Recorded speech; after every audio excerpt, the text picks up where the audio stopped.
Man, that light sure is coming. What is going on? Just, just, just coming through the blinds. That's all. Welcome, everybody. Welcome. Has it been a day? Was it yesterday that I saw you? No, Wednesday. I taught yesterday. I'm so bad at time. I am so bad at.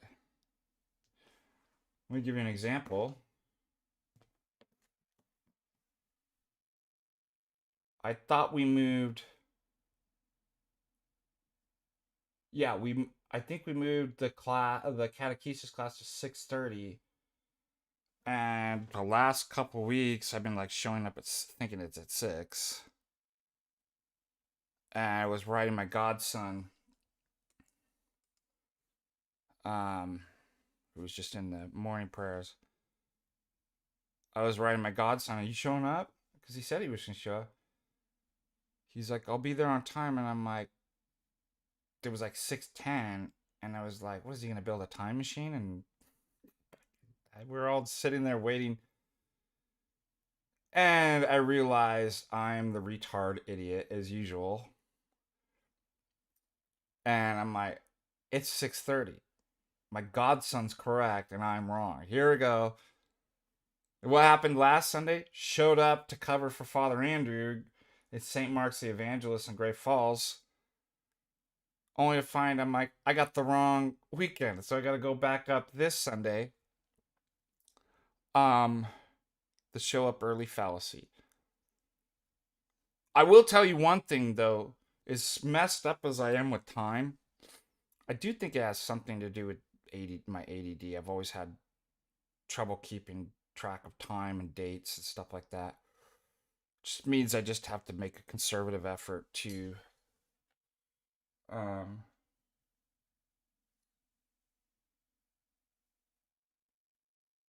be scheduled and attentive. Let us attend. Let us be attentive, Deacon, and write down the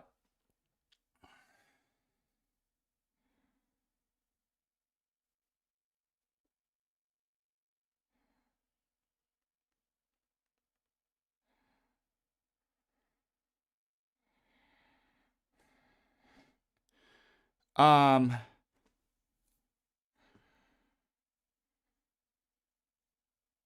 1 second.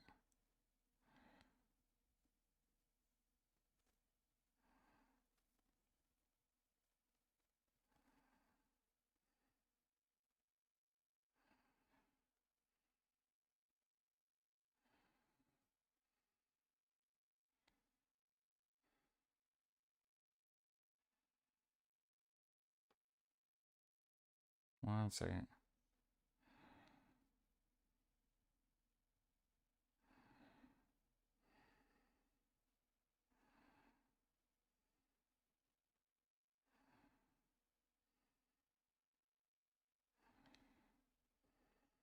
One second.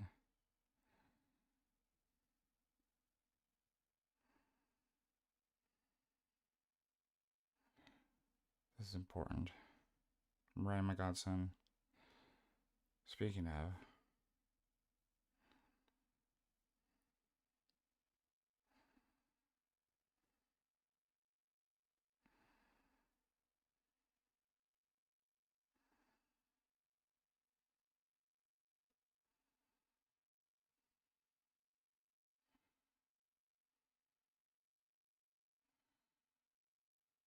time management problems.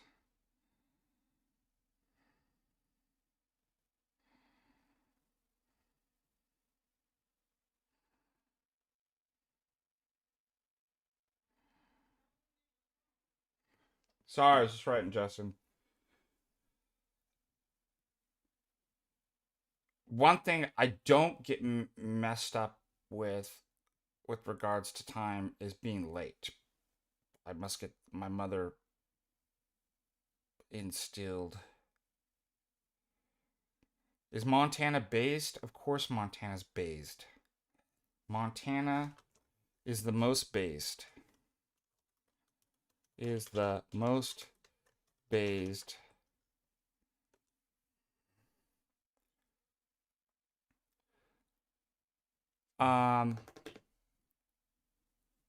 but yeah, I remember it used to be really bad, like in high school. Just could not.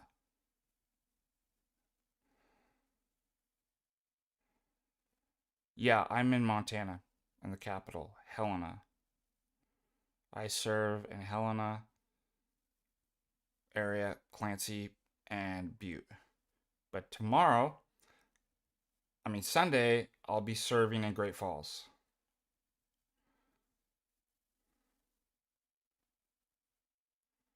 Anyways, in high school, I was just like every single day I'd kind of like I didn't know what day it was, and I was like, oh, we have a quiz today. We have a homework to, and I'm just like I just could not keep anything straight.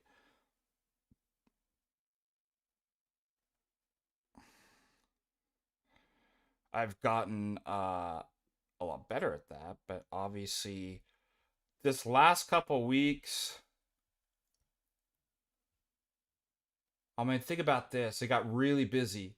So I teach two classes at Carroll in person. I teach two classes of ethics online at a university in Maine.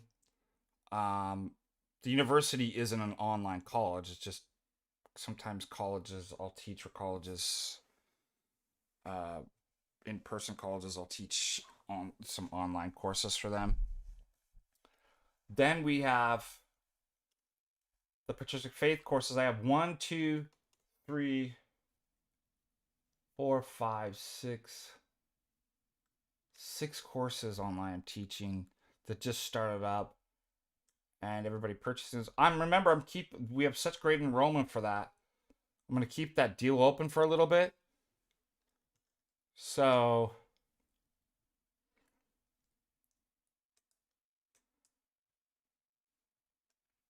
pop it up here. You can go on to the Patristic Faith web store. The more the better. Like the more, I mean, for you, because we do office hours every Monday night.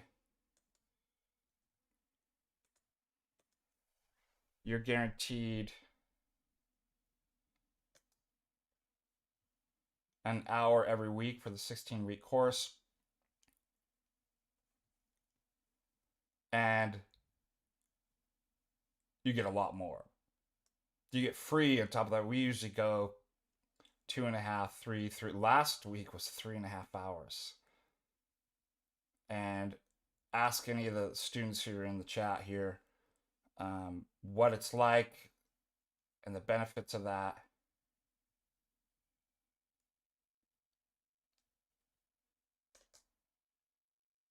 What am I doing? I can't find anything. I'm trying to pull up the web. Okay. What you want to get though is the Canvas courses. The other ones like this, you see these epistemology ones, they're not actually a course. They're just recorded lectures. Some people don't want to actually do the course. They don't want to pay the money, as much money. So I'm like, okay, you just get to have the lectures if you want.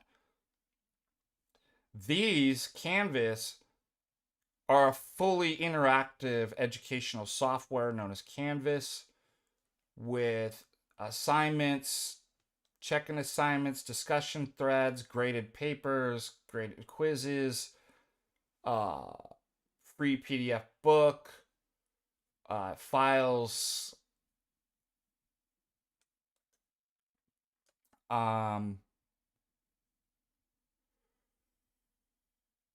It's the, I mean, universities can use different ones. At Carroll College, I use Moodle. At Husson University, I use Canvas. I think when worked at Fullerton College used Canvas. I can't remember what we used when I taught at Cal State Fullerton. When I taught at Azusa Pacific, we used, oh my gosh, what was that? Sakai? was it? I can't remember. There's like different educational software. Anyways, I'm using for these 16-week 3-unit courses, which you can take at your own speed. You don't have to go week by week. You can purchase them, take them, like, you'll have access to them forever. Um,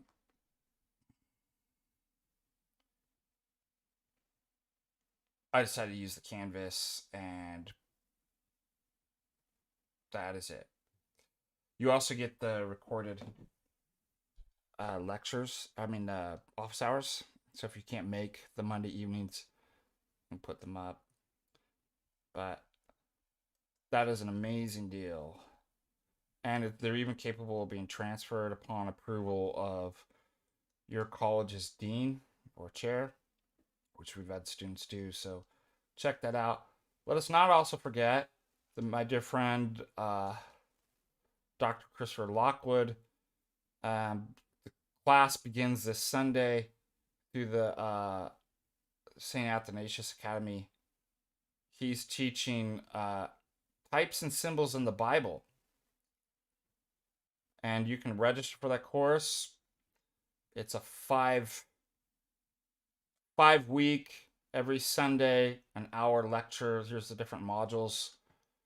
And then I think he gives an extra hour on top of that for, followed by a 60-minute discussion Q&A. And if you click on that there, it sends you to the St. Athanasius there where you can actually register. So check that out. We're gonna try to actually, I think I have a meeting with Dr. Christopher Lockwood tonight. I wish get some of the other professors on too. I'm gonna guide them through building courses on Patristic Faith, so that you'll have the next phase in the Patristic Faith University, which I want to call it St. Basil's Academy, is we're bringing on other PhDs, and they're all PhDs. At this time, we're not going to be taking masters.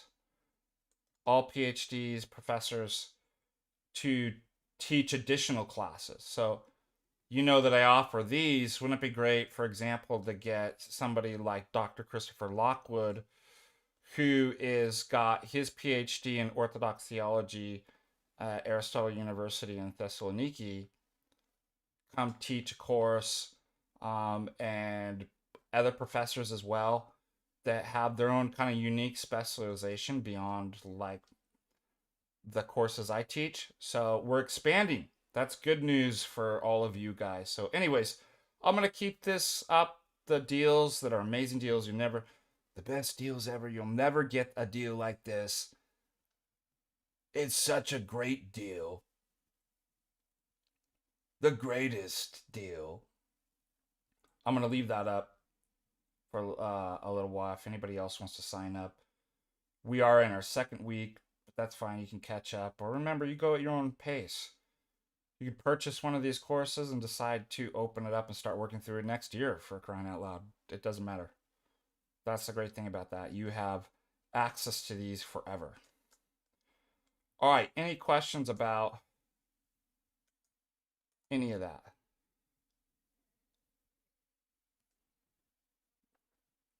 Yeah, if you look, Shopify offers payment plans. Like, I don't set that up. It's through Shopify.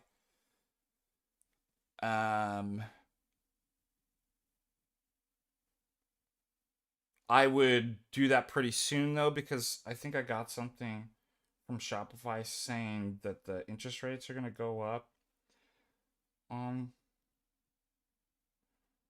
that. But yeah, they do offer installment payment plans. Good question.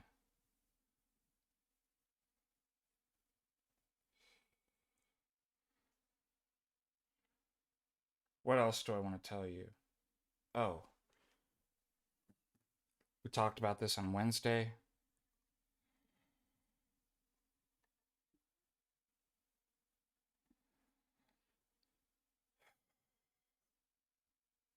Yeah, just go on. Like, if you click on the one of the courses, like, you'll like it'll have a thing like make pay, like it breaks it down. I can't remember what it is, but I got this nice Elgato 4K camera, face cam, Elgato. Only to find out that they didn't send the right USB. So ordered that, only to find out I can't even use it. My computer, I have to have Windows 11. My computer's not compatible, so I've got to do a computer fundraising stream or something. I don't know. I was just trying to upgrade. Why come it's got to be so hard? Why come it has to be?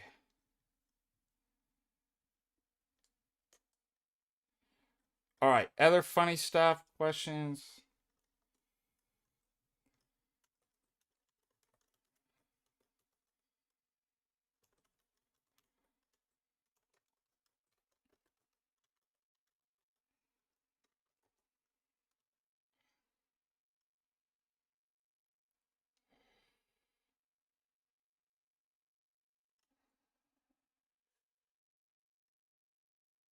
A lot of good stuff to cover on X.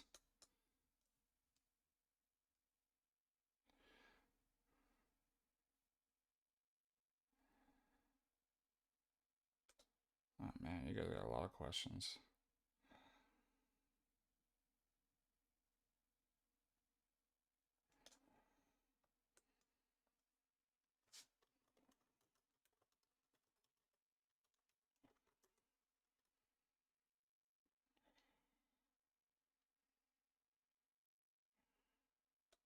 All right, let's go. Come on. Come on. It reminds me of Wired Earp. Remember that scene? Come on.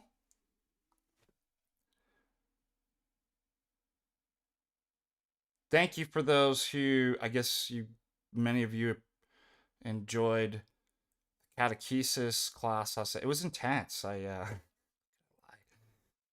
But it's great. We have a new family of parishioners. They came. They're great.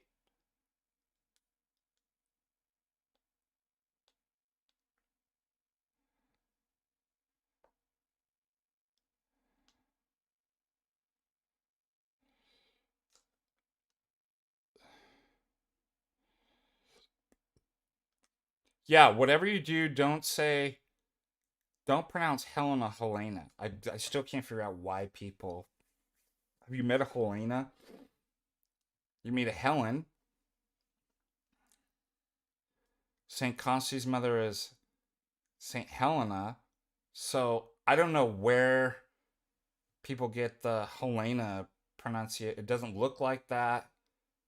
I remember the last time I was flying back in, yeah, the stewardess is like, "Welcome to Helena," and everybody started laughing in the plane. They're like, "Helena." It's like, don't say that.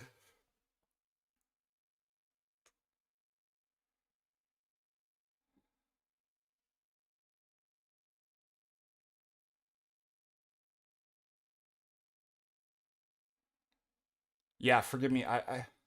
Nathaniel says, "Oh, thank goodness! I thought you were taking time to collect yourself because you weren't feeling well."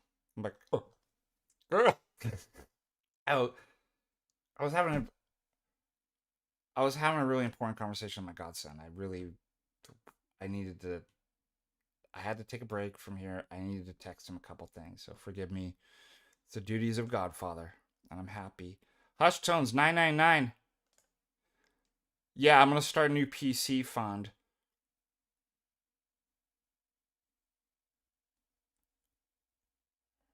Now I've got to do the research. What PC do I get? I was thinking I need to get one anyways because it's old, and I'm like, God help me if like it crashed and I lost all my stuff.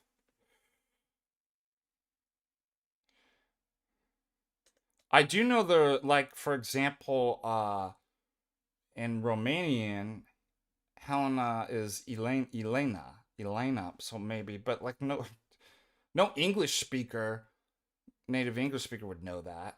So I still can't figure out why people call Helena, outsiders call it Helena. And then I ask them, they don't know either. It's weird. It's just some type of demonic possession. I'm joking. It's a dog.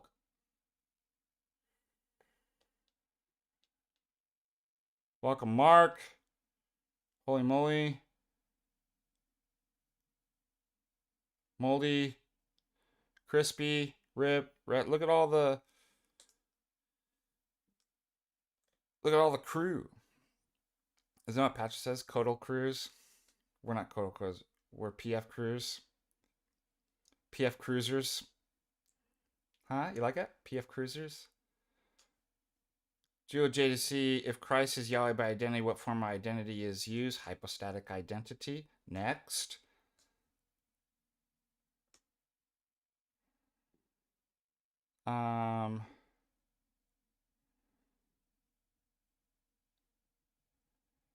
Music talk is a suggestion for today. Ripping on Creed. Burden our apostolic identity.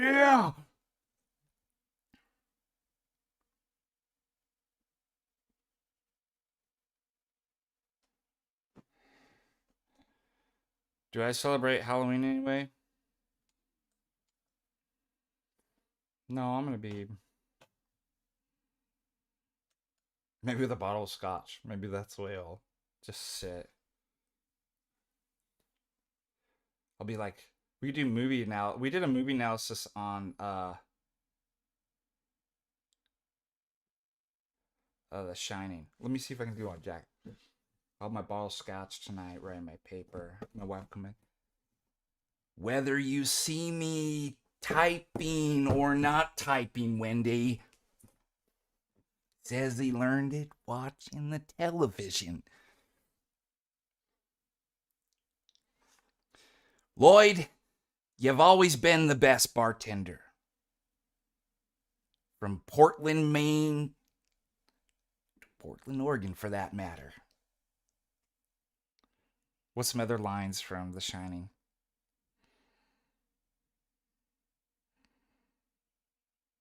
No, I'm just gonna be here. I don't know. I liked dressing up when I was younger, but when I got older, what are you gonna do for go out to the bar and part? Like, I'd rather just sit here and work on my paper.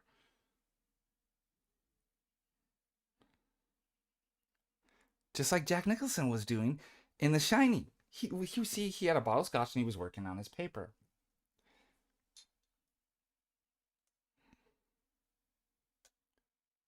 All play all day makes Jack a very dull boy, Wendy.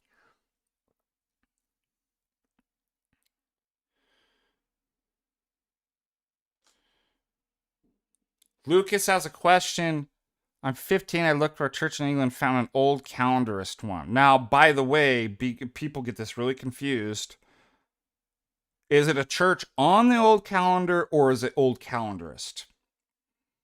If it's a church on the old calendar and it's canonical, you're fine. I serve in a church that's on the old calendar. A church serve in Serbian parishes. Although this Sunday I'm going. Gotta pull up to see actually what the gospel is for the new calendar. If it's old calendarist, they're uncanonical and you should not go. Absolutely not. But people get that confused and be like, they think old people churches on the old calendar. They're not. So, but if it's a GOC or TO, yeah, you got to stay away from those. Are bad places.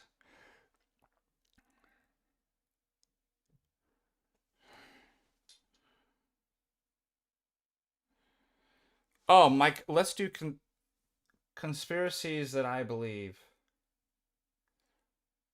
Helen Keller was not real.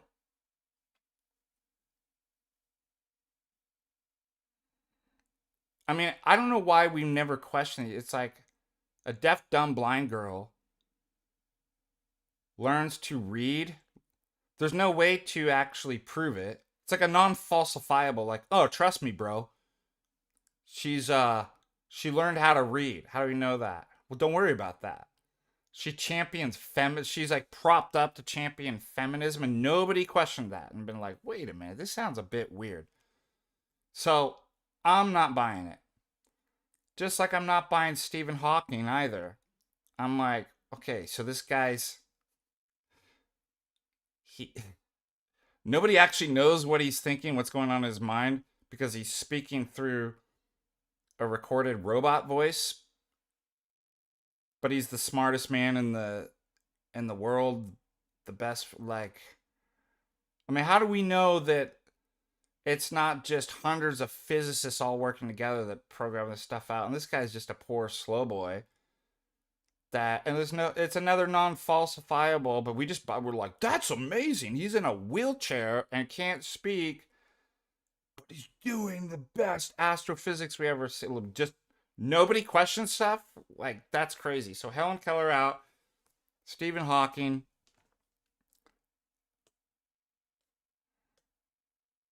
Those are my funny um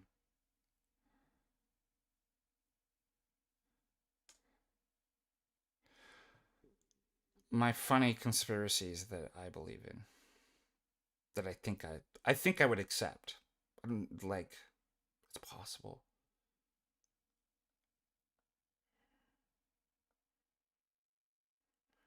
Well, yeah, heard it on, should have get a PC. People saying Mac. I'm afraid of Macs. My mom got one. She was just like the biggest mistake. She was like, had more problems. And the other thing too, Mac's what Jay has. Do you know why Jay's always late for every stream? Because it's constantly updating and he can't do anything. So I'm thinking, I'm used to PC. Why not go with PC with what you're used to?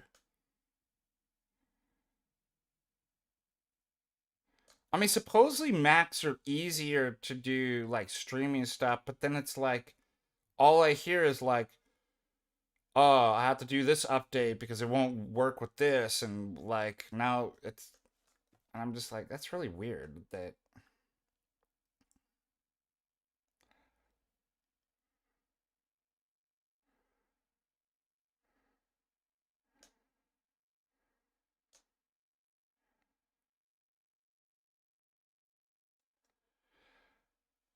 oh man, I slept on my back wrong.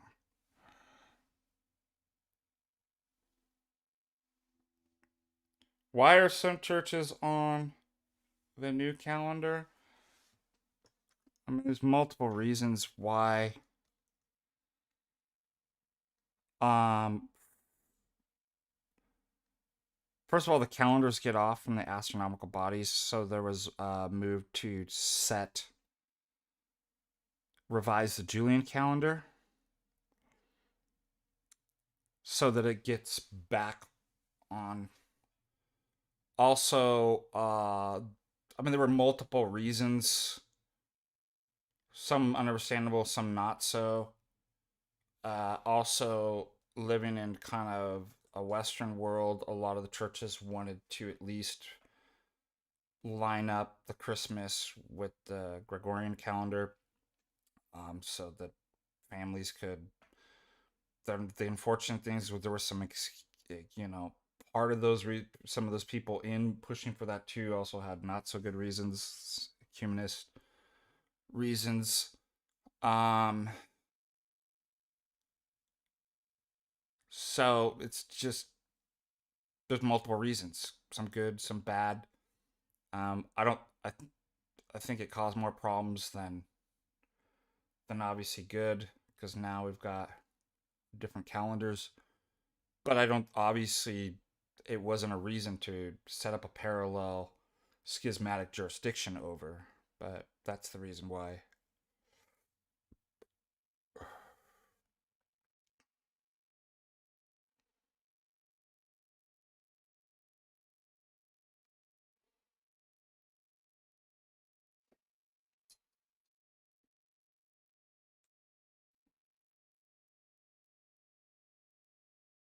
Sometimes I get Macs get hacked a lot.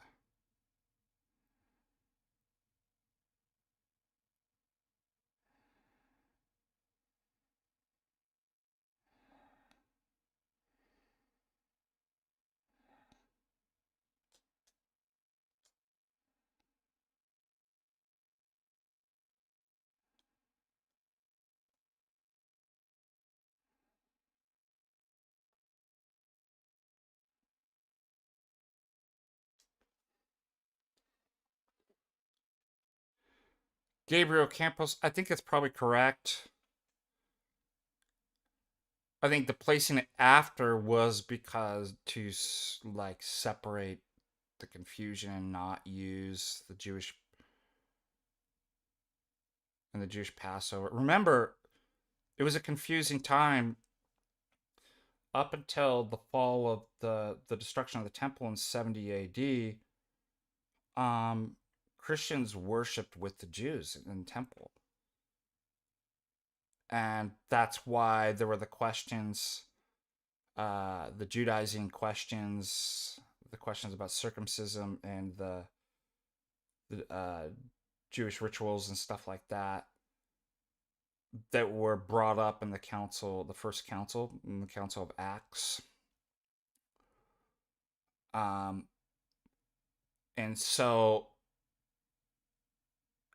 as it was kind of one community that wasn't like kind of sussed out yet, obviously these were part of it. Us separating the confusion that Christians were a distinct group. This became, I think, most pronounced in not only after the Council of Acts. I mean, they still worshipped with Jews. It's just they were saying, look, you don't have to do the ceremonial law. When it became clear, and there were absolutely two separate groups, after the fall, the destruction of the temple, there was no more Judaism. That was what Judaism was associated with the temple. And Christians obviously started worshiping separate from the Jews, became more insular. They became rabbinical. This is, later the rabbinical commentaries, the Talmud written, but they specifically after after this point in time, then actually denied the Jesus Christ. They literally in the religion that Jesus Christ was God. Now they're two exact separate religions. Like they couldn't. But all this is part of the history of the delineation between, and so Pascha needed to be distinguished between the Jewish Passover, and so we don't use that metric. I think that's correct, and that's a reason why it's set after.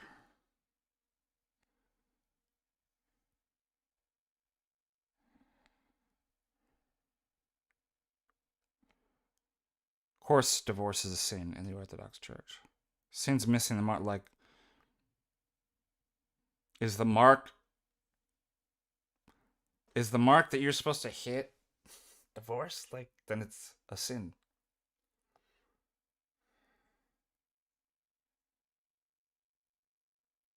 Can God? The question the Catholics don't understand, they think that I mean, they should just join the Jews at this point. Like, they already believe they worship the same God, and you can't convert them. But I mean, they're like, what did they say? Somebody had a really funny. Roman Catholics are Talmudic Trinitarians.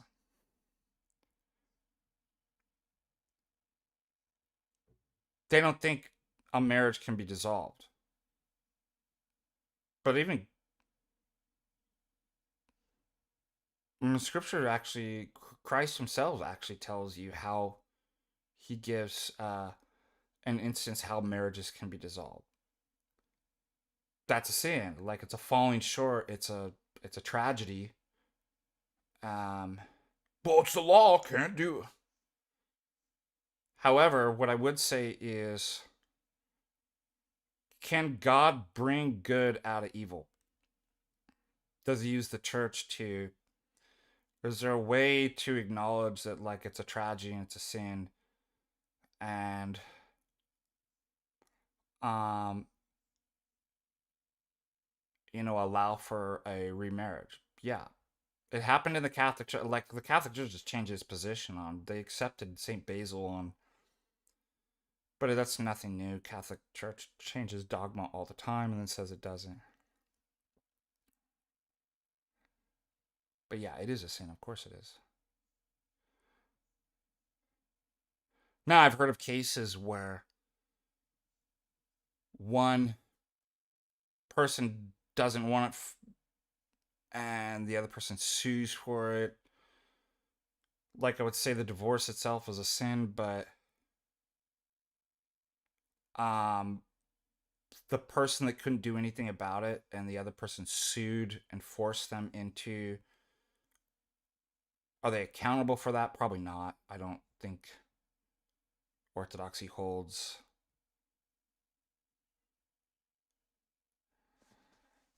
Oh man, I took some ibuprofen and this thing's still hurting. Yeah, I like dubstep.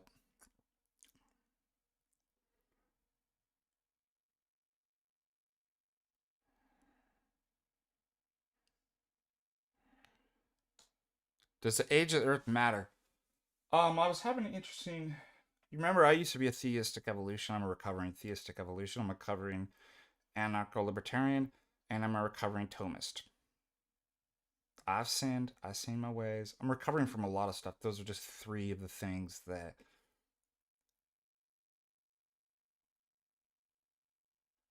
I remember Dr. Bruce Seraphim Foltz, who's going to be the speaker, one of the speakers for the next Orthodox Montanica conference. He said something just at a conference we were at once that I was like, it just totally changed the way that I saw stuff. And he said something in the form of a question. Think about it. He doesn't even know about presuppositionals, but think about it in terms of presuppositions. Presuppositional lenses. Put the old earth lens on, you're going to look at stuff a certain way. And he basically asked this question: what if the earth was young? Would you look at it differently? How would you look at it? Creation. I'm like, that is actually a really interesting question. I talked to him with a couple of weeks ago and I brought that. I'm like, I'll never forget it when you asked that question. You see nature entirely different. I think that you see. Think you see God more intimately in nature. You see the fall and what's going on in nature very differently. Everything's transformed. Now, as Sellers says, there's no.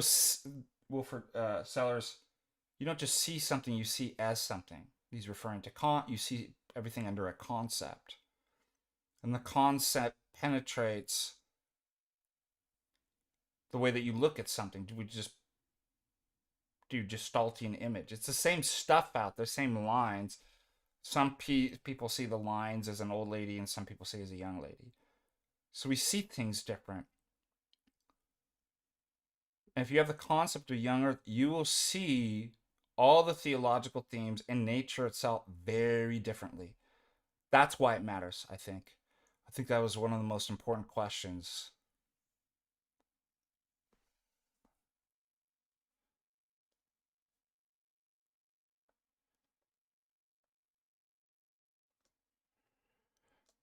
Do you have to get a priest permission to go to New Calendar Christmas, sir? No, first of all, you're not under obedience. I was just talking with my parishioners too about, I think it's a good idea when it comes to issues in the church. If you want to go visit another parish, get a blessing from your priest. Do you have to? I wouldn't say you have to. You're free. You're not under an obedience or anything like that. You'll be blessed. That's a prescribed way.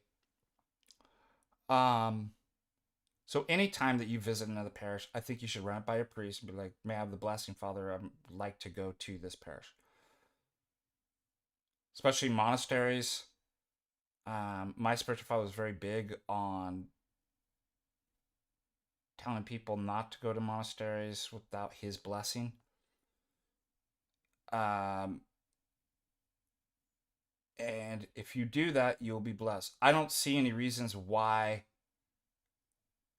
your priest would say no, don't. Um, but it's good. You're not exercising your own will and decisions in spiritual matters. Now, of course, don't get autistic about, do I need to call my priest to get a blessing to go to Home Depot or a concert or something? Like, those things don't have anything to do with the church. And not even everything in the church, but a lot of stuff would be really nice if you asked your priest blessing, and you'll be blessed when it comes to do with things in the church. That's all.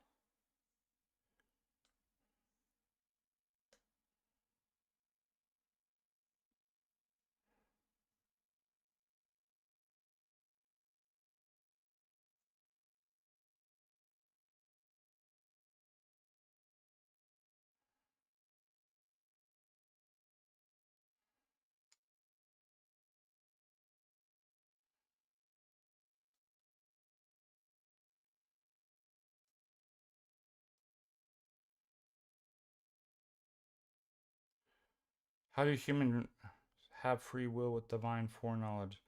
Doesn't free require your decision not be set in stone? They're not set in stone. God's foreknowledge is determined by your actions, so you've got it reversed.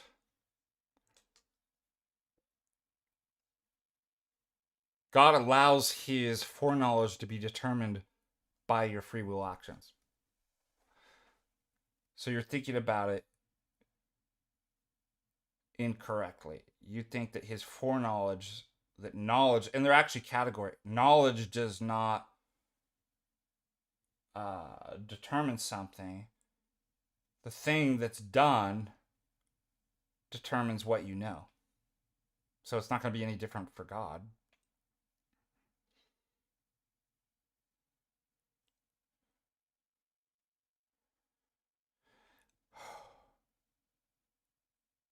Good question, though.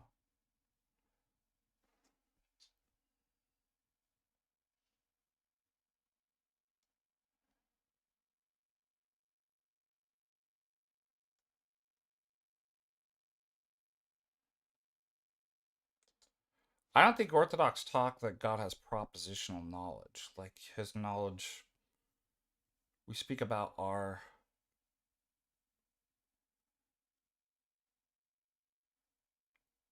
Part of it is because propositions are tensed.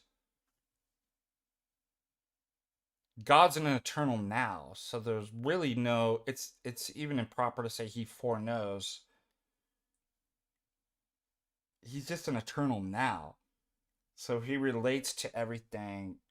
The reason why he knows is he's seen it. Like so, I know there's a green coffee cup in front of me. Does my knowledge determine that the green coffee cup's there? No. There's a simultaneity. God sees everything that you would call past, present, and future. He doesn't have, there is no before and afters in God. He's an ever present now, as St. Augustine says. So he just sees it. He sees you doing the actions. If you do it differently, he sees that. So there's no, that gets around the whole determinism thing.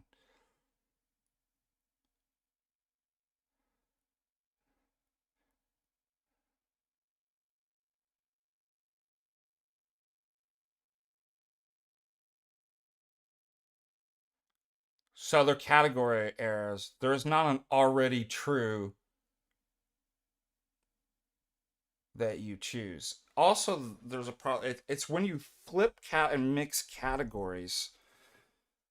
For example, determinists always get this backwards. There's always a reason for what you choose, and it's if I choose to go get breakfast at Steve's Cafe, my action they think is determined by that. So the problem is they're seeing all the possibilities and reasons above the agent and be like, the reason why the agent did this, went to Steve's Cafe, is because of this. So that's the cause determines. And I'm like, you've got it flipped. The agent's above all the different reasons, and he chooses which one. So the action is explained as a type of cause, right? The reason, but not because it conditions him. It's not above. So the same thing with your actions with regards to God. There's nothing that conditions your will. That's what it means to be free. And God knows those true propositions because he's present there. There isn't some free-floating proposition in the past and future that God knows, and therefore I can't do anything because it would undo the true proposition. It's true because it's simultaneously true, because God doesn't exist in time. He exists in the ever-present now.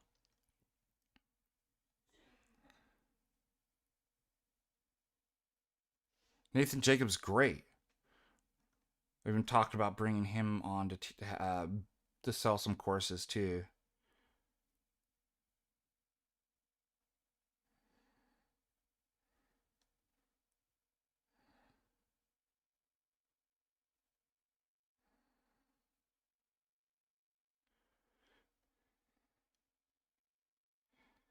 Abortion is evil, but what is the orthodox theology behind why abortion? Because it's murder. That's, you can't take an innocent life. The human being, you can't take a life not in self-defense. Like, if the other human life was attempting to take your life, you're justified in protecting yourself or your family, but that requires mental intent. I'm going to kill you. You do have a right to. Every other situation is what's called murder. You're taking unjustifiably the life of a human being. You can't do that, no matter what a person looks like. Whether they look like a child, an elderly you can't do. Like, it's, I mean, it should be pretty easy. Like, that's exactly why.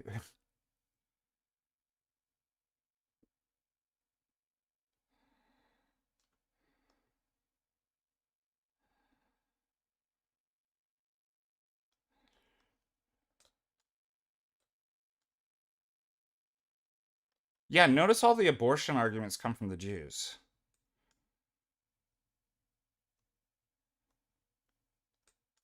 Because we believe human life begins at conception. We're real essentialists.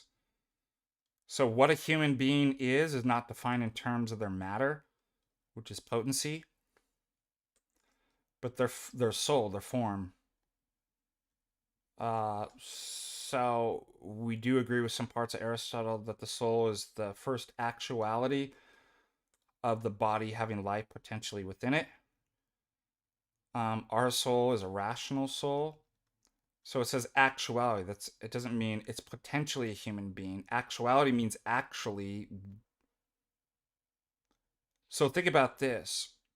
The form of a triangle, three-sided geometrical figure enclosed such that the angles equal 180 degrees, is not a potential triangle. It's actually what a triangle is. The ink that I put on the board is potentially, right, a triangle, but the form that I write into the ink is actually there. It's actually a triangle. It's just the material instantiation, like the matter is not perfectly actually showing that. It's the same thing with human beings. Once you have the form, which is conception, right? You get the DNA from both your parents, right? That's actually a human's being, just as much as you are. Because you're not defined by your biological material development. You're defined by a form, an essence, and the essence is there. So if you could kill something, if it's not murder because, well, you're basing on the way the matters develop or look like, then everything comes apart. You can kill people like, well, this person doesn't look like a human being. This doesn't look like, it's all just arbitrary and falls apart. So you need a metaphysical grounding, of which secularists can't. And breathing obviously is an accidental. Does it? So you don't have the form and DNA and essence of a human being until you breathe.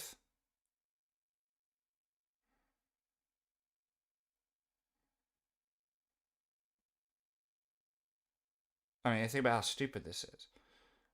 So we ascribe to a real essentialism. We have a metaphysical grounding. God creates souls, and each soul is you know. Anyways, that's the. When it comes to that, does possibly have insanity enter my knowledge? Of course it does. If you're insane, so does drugs. You're asking, like, can you be in situations and states where you don't get knowledge? Like, everybody believes that. It's not unique to Tag or Orthodox, I think.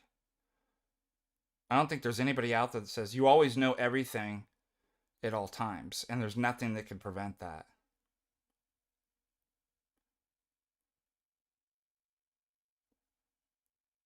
Yes, and also, I just brought this up. We were going over Descartes in class. You may think you know something, and you don't. How many times have we thought we knew something, and can you be wrong about what you think you know? Of course you can. But that means it's not knowledge. You just thought it was. So obviously, there's a difference between me thinking that I know versus actually knowing.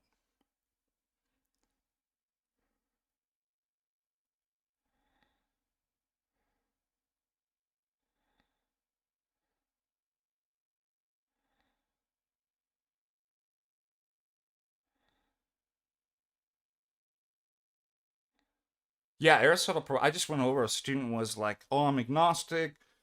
Do you always have to make a religious argument for pro-life?" And I'm like, "No." I'm like, got to be like, because he didn't know. The student yesterday was like, Christians believe because the Bible tells them. I'm like, that sounds more like Protestants. Yeah, God does reveal. I told him this. I'm like, God reveals things not in just one way. God does reveal in Scripture, in the church, in the fathers, in the saints, in nature, natural revelation. That account right there of real essentialism is revelation. So I'm like, I often find that, and I said, that's usually the argument that I make as I compare worldviews and paradigms. I'm like, in a real essentialist, something closer to Aristotle, I'm like, you can give a coherent account why human beings have dignity at different stages, why murder's wrong at different stages, why all these different things. There's this teleological account. And I said, then go look at the other paradigms, materialism and determinism. Like, there is no account. Like, it's self-refuting. It's arbitrary, which you choose when human life begins, when something has rights, duties are like, it's all just totally subjective and arbitrary. So you can do a kind of paradigm analysis through kind of metaphysics.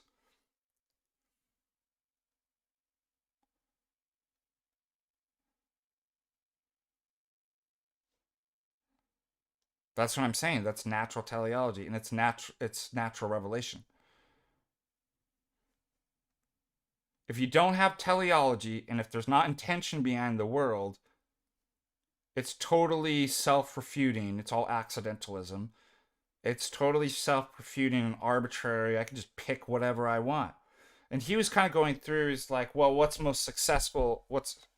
I'm like, success? Well, I'm like, that's arbitrary to the human race. I'm like, why do I want the human, like, what if I arbitrarily, like, well, these people aren't human? I mean, you see what the problem is, right? It's already begging the question.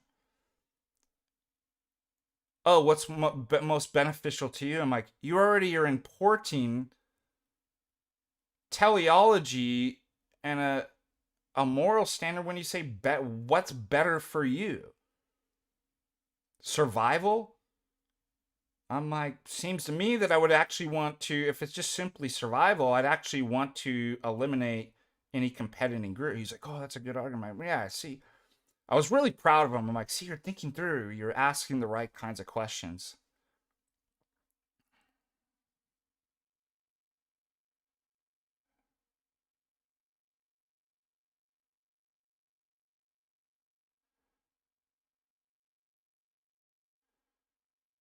All right, let's do some.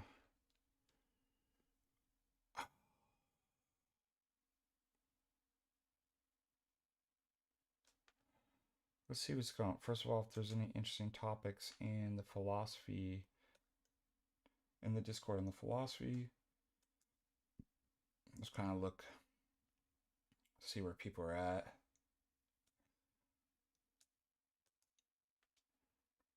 It's good for. There's questions about the problem of criterion, also nominalism, and monophysites. We can talk about that later. Okay, so we've got that as an option.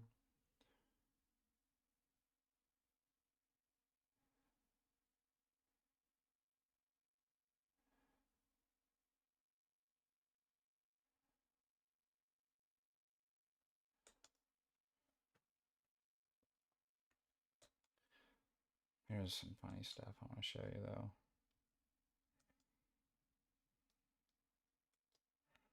Do you see my Halloween? This is how I celebrate Halloween.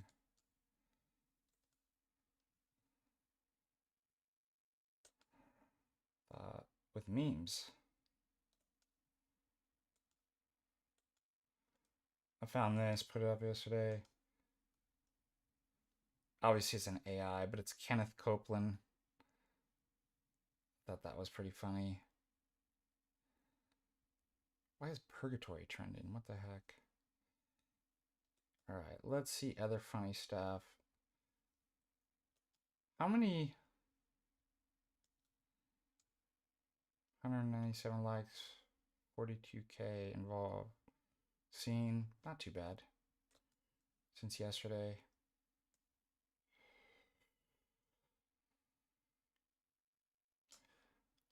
This goblin came up, and Heretic Prime, as usual, defending. Why you guys follow him? Like, I feel like he's like your token black guy. Oh, because he's black. That's why. What's the matter with people's discernment?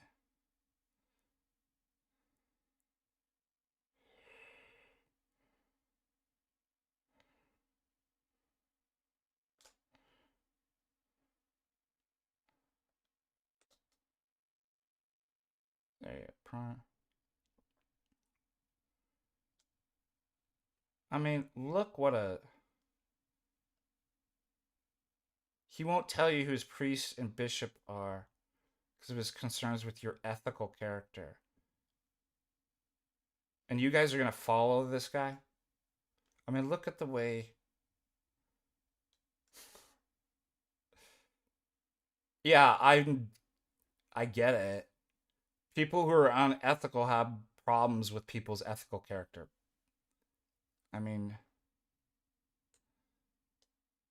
you guys are following this guy and the other dude like to your own detriment. I don't know what we keep telling you and advising you a good path that'll work out best for you, and none of you want to listen. I don't. But he's black. He's a black child. We could. That's why it's like, isn't that cool? No, not when you have people acting like that. Um, but oh, this one cracked me up.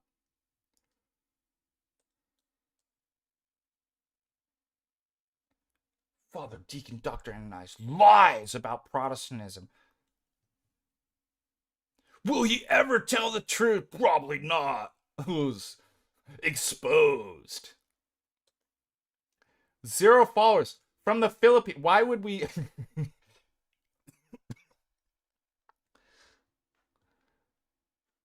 Nikolai Koreas says, "Guy's channel and X are utterly in it." Yeah, don't even go on to this guy channel.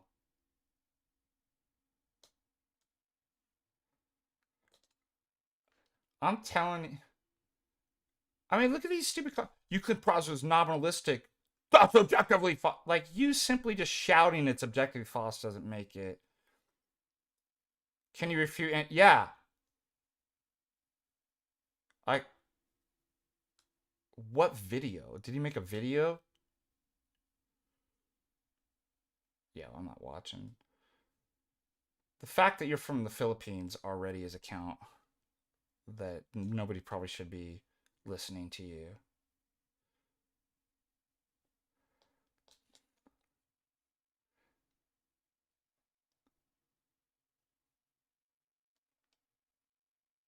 Oh, they must have deleted. How's there 6? 1, 2, 3, 4. We're missing. It's because I blocked. I wish you could have seen some of these other. These people's hate just makes me stronger and stronger every day.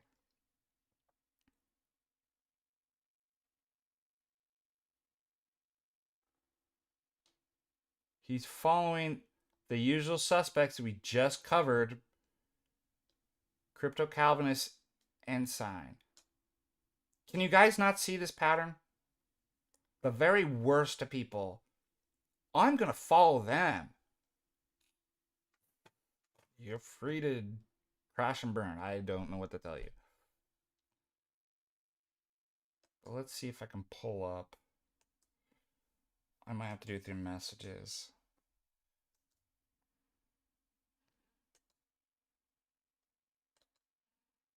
I guarantee this guy deleted.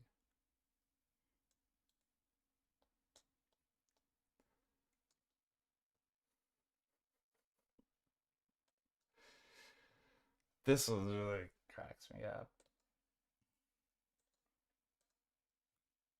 Some father you are. Bald F word. Probably caused by kissing. Lead. Probably means lead. Idolatrous icons. Carry on.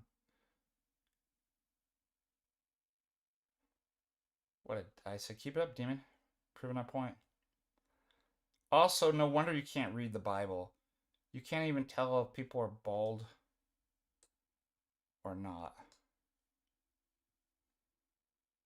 So I'd written Cleve, Ben, and I'm like, all right, so this whole anti-baldism that keeps coming, like, I mean, there was another person too's like,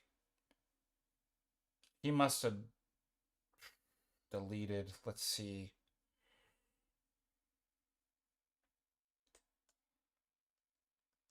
It's like, does your bishop know?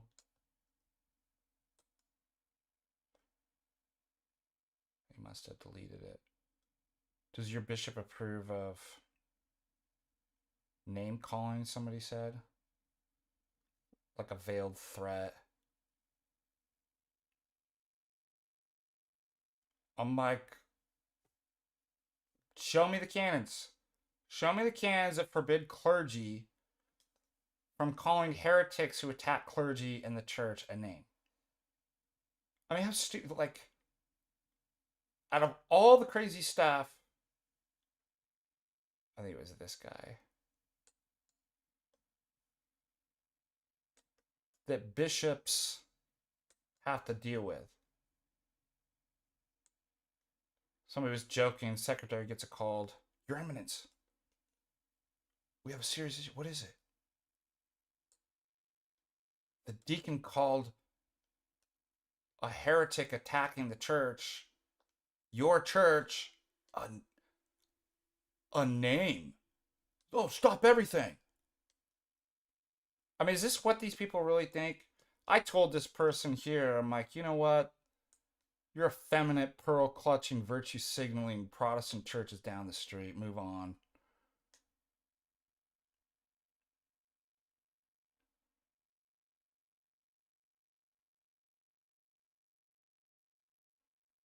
Oh, this guy looks unhinged too.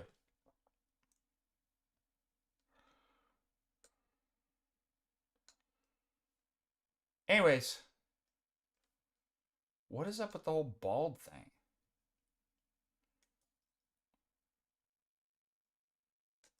Are you that dumb?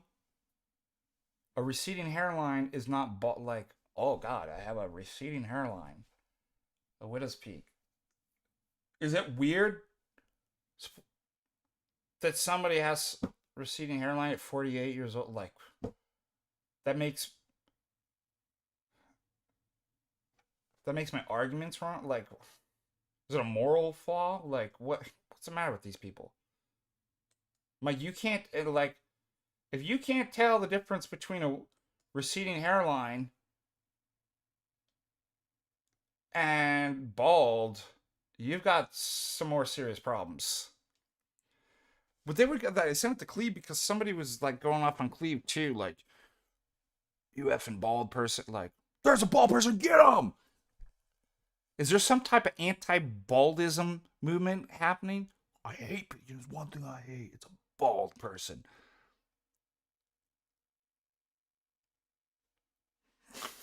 What's going on in the world?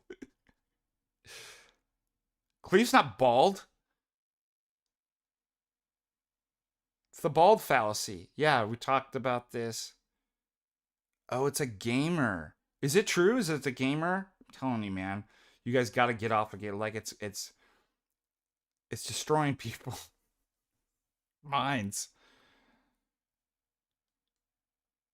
It's, by the way, that's a very much, like, I don't know if you're bringing that up. That's a groper. Literally no engagement of any rational thought and semblance of rationality. What's it? It's always F you, you're Jewish, blah, blah, blah. You're like, they're just literally child insults. These, I might even say it. Forgive me, hold my tongue. Yeah, Norwegians do have thin hair. Like, it's got to be a groiper.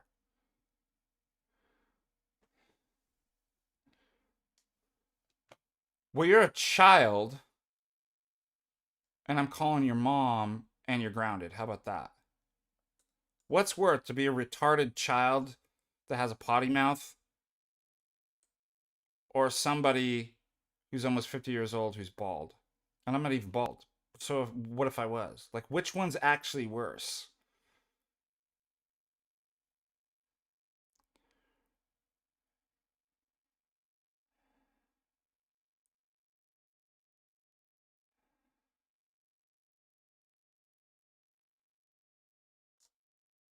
I've had people bring it to, what would your bishop say? Probably to shut your mouth and let him without sin cast the first stone. Have you not read the Fathers? I'm mild. And I don't say this to, I have Protestant friends and family members. I work with Roman Catholic. I don't say that and speak that way to respectful people. But if you come here with your blasphemy, insulting our church and our saints, I don't care if you insult me, but the office of clergy, those are fighting where I'm like, don't be surprised if you're rebuked with some harsh words. I don't even think that's that harsh.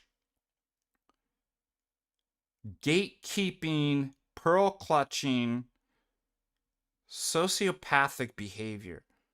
I'm going to tell on you. I'm going to call your mom and tell her you used tard. Out of all the things I could say, like, that's what did it for you.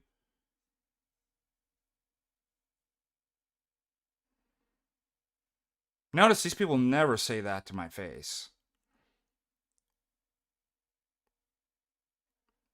Absolute cowards.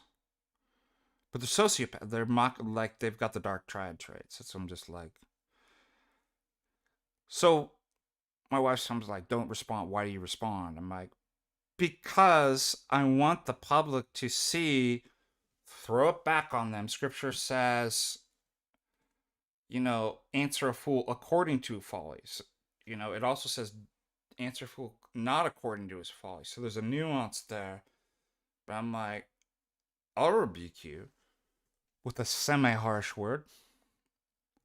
And then what happens? Watch how they act.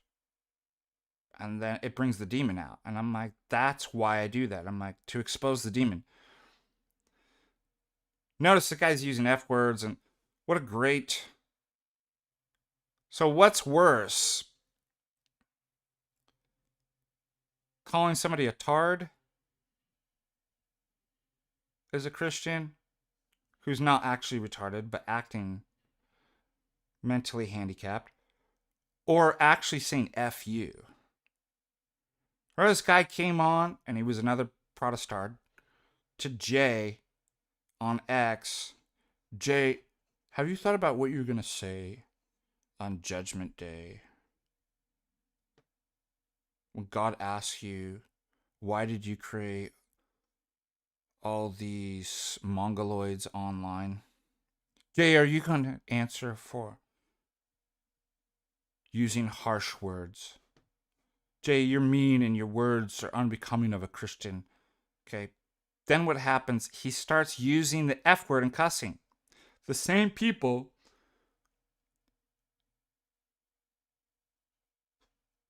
who are trying to, what's the phrase?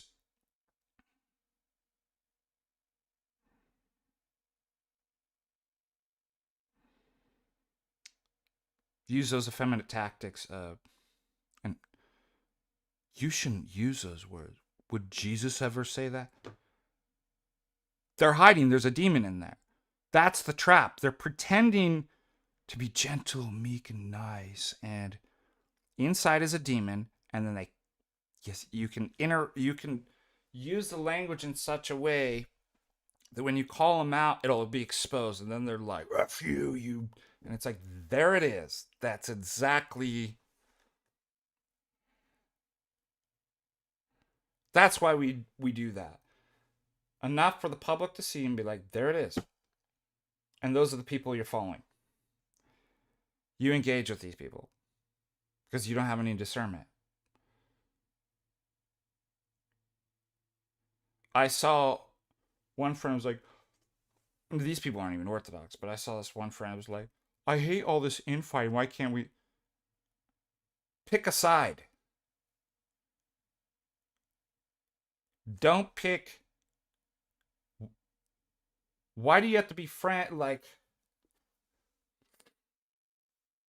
with 17-year-old furries leading people in groups, giving terrible theology? Why do you have to be.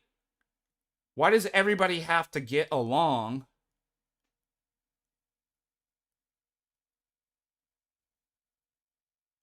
Simply because we're Orthodox and you can't call out when they're speaking heresy. Somebody said, I bet at coffee hour there wouldn't be these divisions. I'm like, absolutely it would. If somebody at coffee hour started saying the stuff, the heretical stuff that these people, I'm not speaking of the last people but other people that are Orthodox. I'm like, absolutely would get called. But like, you can't say that at church.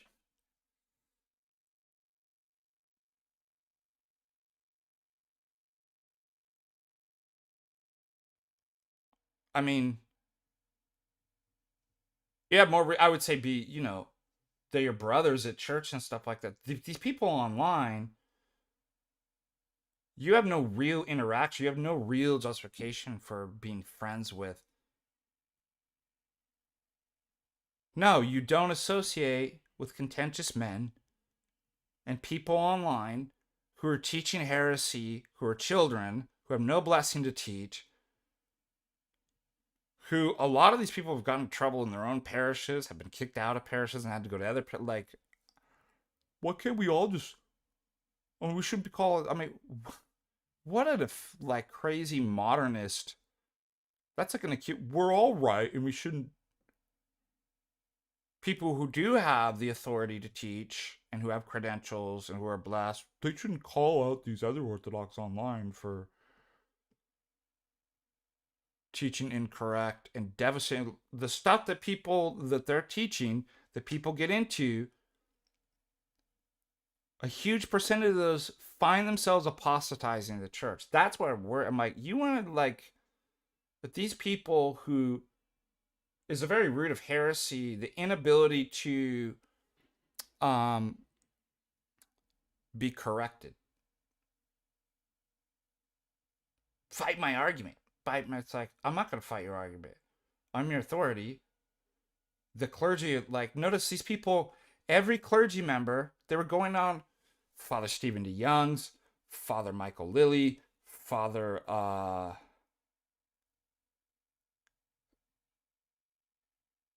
was the other one that I just saw? Bishop Aronay, Father Josiah Trenham. Oh, they're all wrong and heretics. That's what they were saying.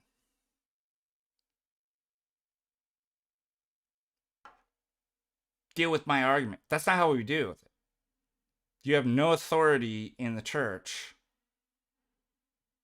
That doesn't mean that your priests are infallible, but they are your authority. And if you're unwilling to be corrected because you think you've cherry-picked through the fathers and brought in your modernist, crypto-Calvinist ideas, and they have to, that's not how orthodoxy works.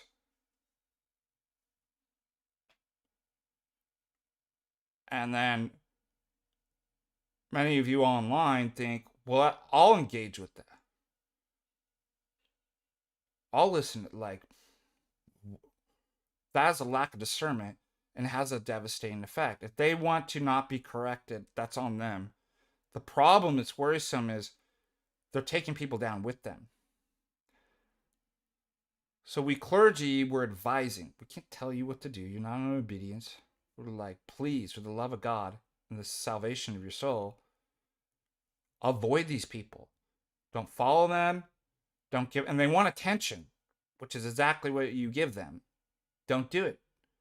I hate even mentioning, most of the time I don't even mention their names. Because they're prideful, they're narcissists, and all they want is attention. They want you to deal with my argument. Don't talk to them. And if you do, don't be surprised if you end up like the majority of people that did do that and followed them, and they apostatized in the church. That's a very sad thing. We're just trying to prevent that.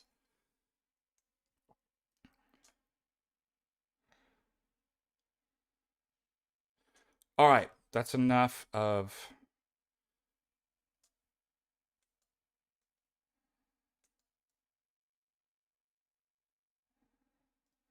Shell, $5. Thank you for all you do, FDA. Thank you. Let me see if there's any other super chats. Forgive me.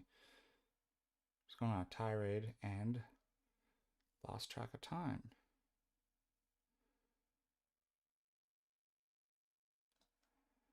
Remember, we had hush tones. Thank you so much.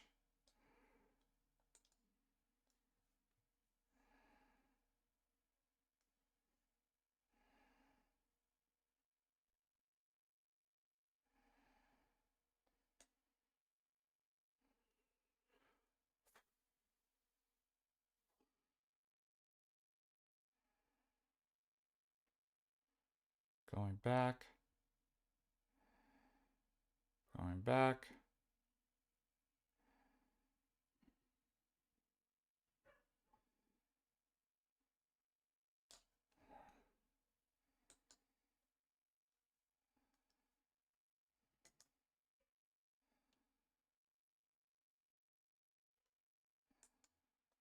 Thank you, mods, for yours. We want to thank you for your service.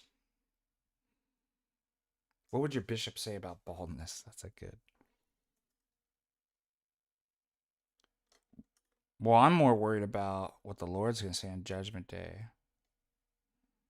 Why are you bald, deacon? I gave you a set of hair, and you grew a widow's peak? You've been judged and found wanting. That's what I'm more worried about. If the obviously one thing we've learned from theology, if there's one thing the Lord hates more than anything, it's bald people and baldness. Ew! Gross! Yeah, that is funny. The apostles are all depicted as bald, aren't they? Let's go to my. Oh my gosh. Even Saint Ananias, my saint, has a widow's peak. Saint Paul is bald. The only people that aren't are the people actually murdering Saint Ananias.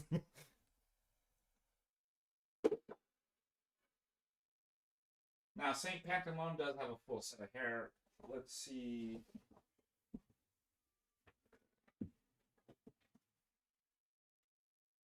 Yeah, a lot of the apostles are bald here.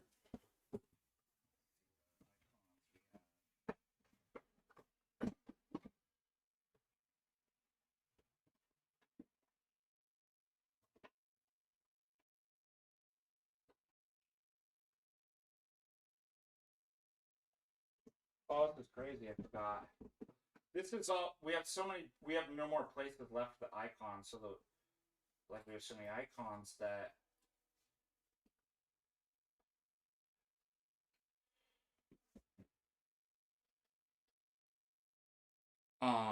the ones that we have no more room for are going there, and then I have some relics. This is used to be, it got eventually broken, but I think it was 2014 or 15 when I went to Jerusalem, and they have these thorns, which is probably the same thorn bush, the Christ crown of thorns, and so people make like a crown of thorns out of the that broke, but.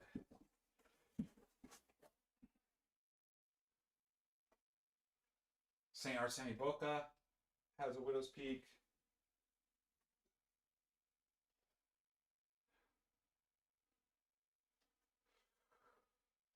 I can't tell St. Mark S as soon as he's got his hat on, but.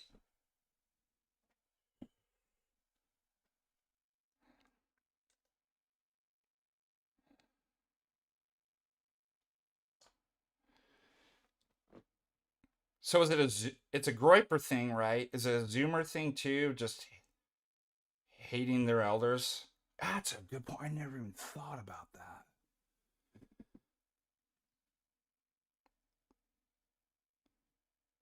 The Saint Savage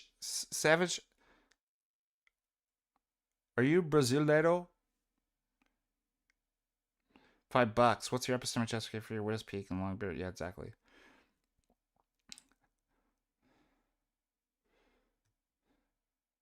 Are you Brasileiro?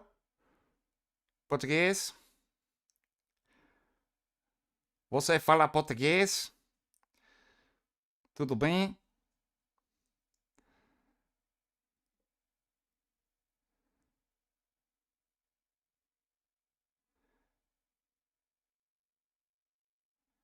California. Well, I came from California. I wasn't born in California. Well, that was the last place I came from.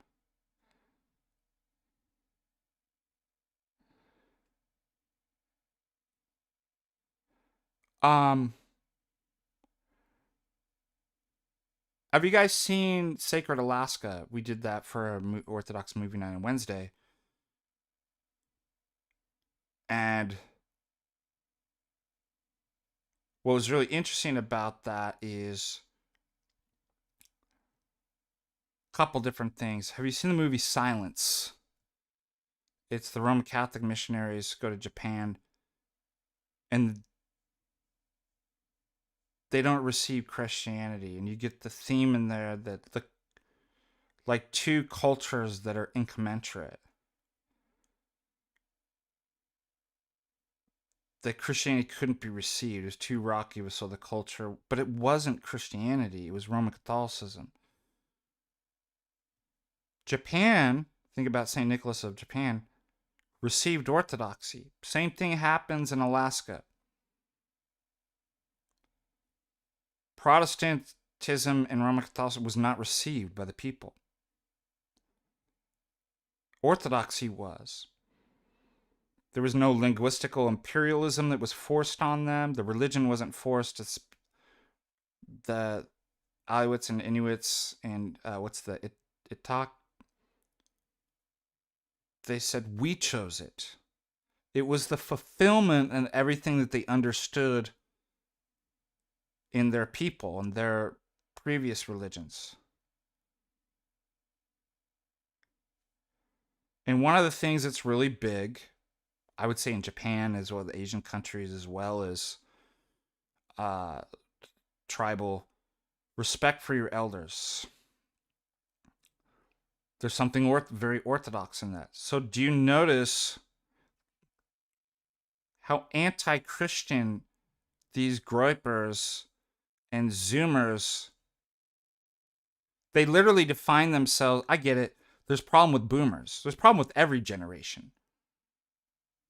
But the problem with, generally speaking, Zoomers is that the good thing that they have is the ability to see error and cons and facades.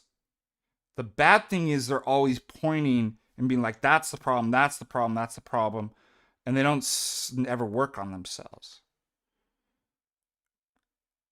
And for whatever problems the boomers have, and there are, they define themselves in antithesis to their elders. They're anti-elders. We in Orthodoxy have elders. And these young people hate them, which I think is in the expression of anti-baldism. It's like you're antichrist. Like you hate elders. And again, an unwillingness to be corrected. I didn't even think about that until we were just kind of talking about.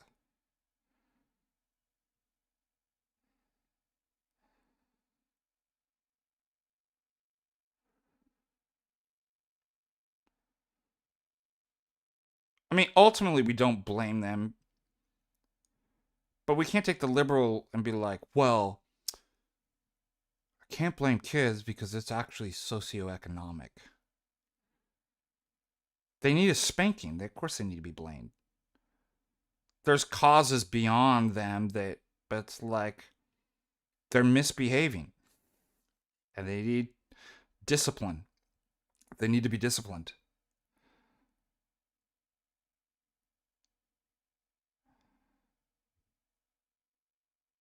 The greatest strength that I just mentioned and weakness of the Zoomers is exactly what I said.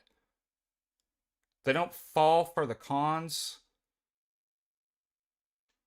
and the normie boomer stuff. They see through the facades and stuff like that. But they're inexperienced. They're brought up in a chaotic society. They distrust. They're black-pilled. And so they don't have the experience and virtues and discernment to not become black-pilled. To find the royal path, that's the hardest part from, and to do the work, they maintain a type of victimhood mentality, like everybody else. These are the problems, and they're upset, and they're legitimate problems, but it's like, but you see, it's a distraction, right? Like, you can't actually control those things. The only thing you control is working on yourself, and it's the one thing they don't do.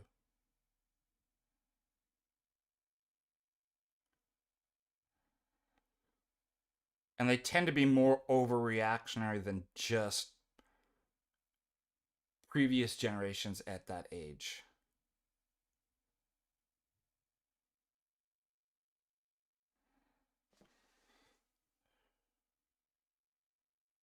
All right. But I'd say those are the greatest strengths and weaknesses. Dude, what is going on in the chat? There was some argument or something?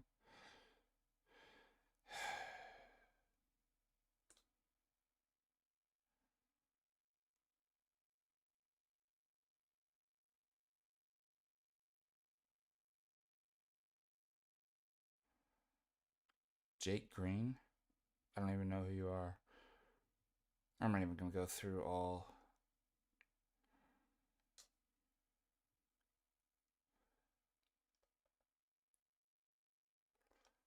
Josh was asking, I'm looking for get a blessing to teach. You mean catechesis? Second outcome, because this is very dynamic.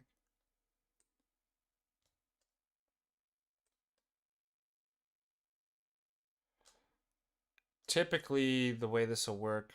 Are you just being sarcastic, right? I can't figure it out.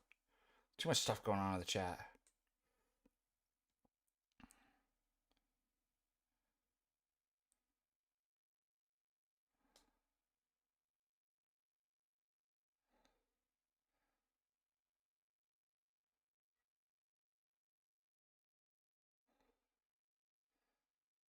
Protestantism, good.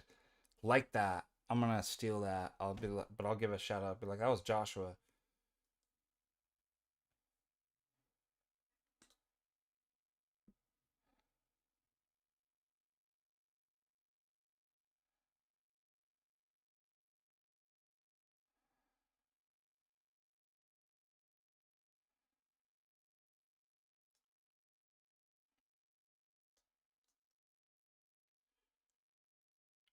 If you want to get a blessing to teach, this is typically how. I mean, there's rare cases where this isn't.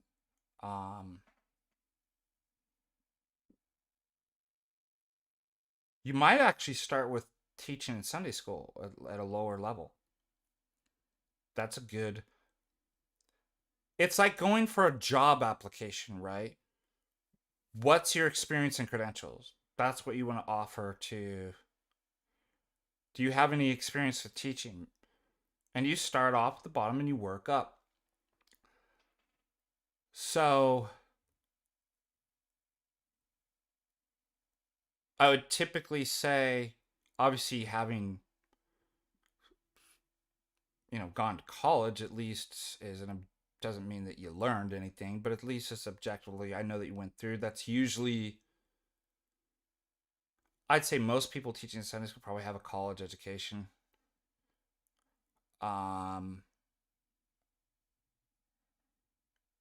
Obviously, just experience of age. Again, there's rare exceptions, but I can't think off the top of my head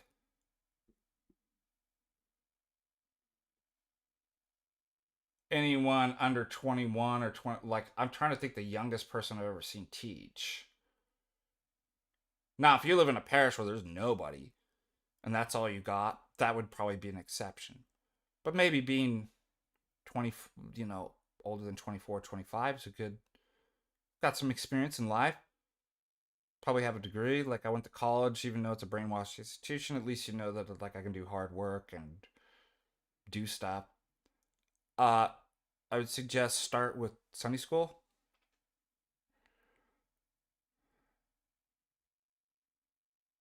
Oh, you teach philosophy. Great. You've already like that's a great credential to have. That moves you right up. And actually, um, priests really like that. If you have like a philosophy, somebody teaches philosophy or theology or religion, they'll make you the like they'll probably have you teach high school and college. That's what they when I first came in, you know, years before I was ordained, that was the first sort of thing that I started doing. Is I got placed as the high school and college Sunday school teacher, which was always after the liturgy. So great. I mean, you're on the path. Like that's exactly. Uh, but you're already at the level that you probably um depending on your work, could even come under an official Orthodox organization like Patristic Faith or Patristic Nectar or like AFR. Like, so may it be blessed. May the Lord bless you in your pursuits there. But yeah, I just didn't know. Like, I can't tell through. I don't know what age you are. What we had somebody. That's an interesting conversation. I'll bring this up. We had somebody in Discord.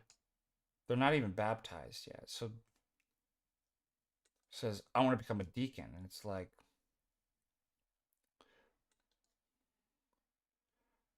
I would say there's kind of a red like flag warning. Like, you shouldn't actually be prior to being baptized even thinking about that.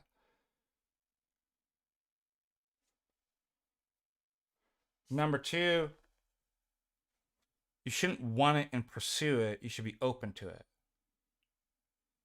Ambition is a scary thing in the Orthodox Church. Like, and priests and bishops who are good will don't want to put somebody who has ambitions to. Remember, I was talking about catechesis, not thy will, but not my will, but thy will be done. The kind of epitaph. Be open to. You can have a conversation with your priest. But let me tell you, the prescription and the canons for, again, in rare circumstances, could be made exceptions.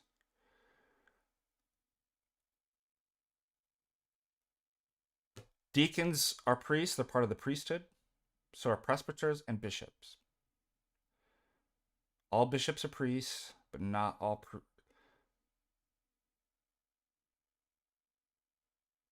How do I put this? All bishops are pastors, priests, and elders, but not all pastors, elders, and priests are bishops. Likewise with the deacon. All three of those, that's the priestly order, the sacerdotal order, all are part of the priesthood. They're priests with very different functions and different hierarchy, obviously. Um, that's why deacons and many jurisdictions are given the title father. Obviously, they're distinct from the presbyter and what the presbyter does. Okay. Anyways, that's called the major clergy, and it's all part of the priesthood. They're all priests, but distinct. The prescribed way, the canonical way to the priesthood is this. Your priest or spiritual father sends you. And your bishop signs off, sends you where? Seminary. There are requirements for seminary. You have to have a bachelor's degree from a 4-year accredited college. Seminary is typically 3 years. You cannot go to seminary unless rare circumstance the bishop gives a dispensation to. You can't even go to seminary unless you've been to Orthodox for 3 years, unless you get the bishop's approval, and sign off. They want you to mature in the faith for at least 3 years before, I'm assuming you already have a bachelor's, before you even go to seminary. You go to seminary, and that's not even say, I remember in my thing, this is no guarantee of ordination. Because then it lies on the bishop to see and think about, you use as discernment, do I want to ordain him? To be ordained, you have to be 30 and above.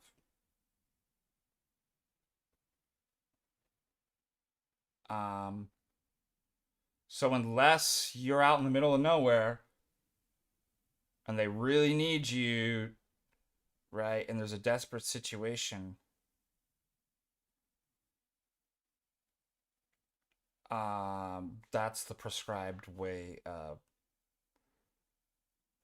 So people just don't realize, and that's watered down. The U.S., like in Orthodox countries, the training, the process is a lot longer. I mean, they'll start beginning in high school doing like theological training.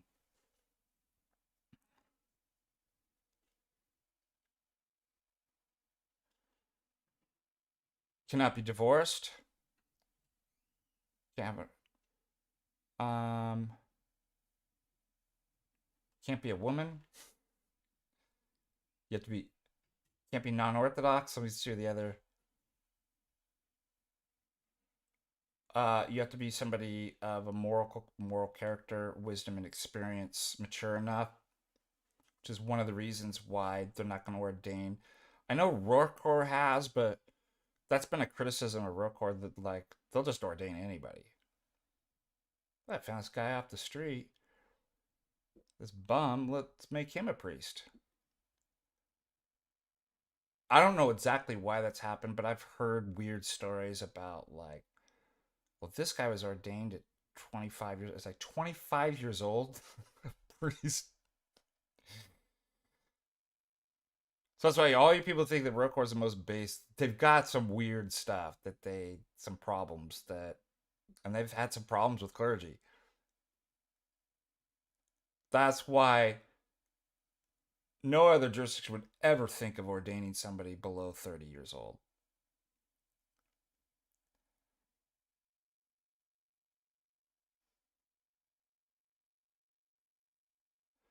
Now, if you were divorced prior to being Orthodox, you're still eligible.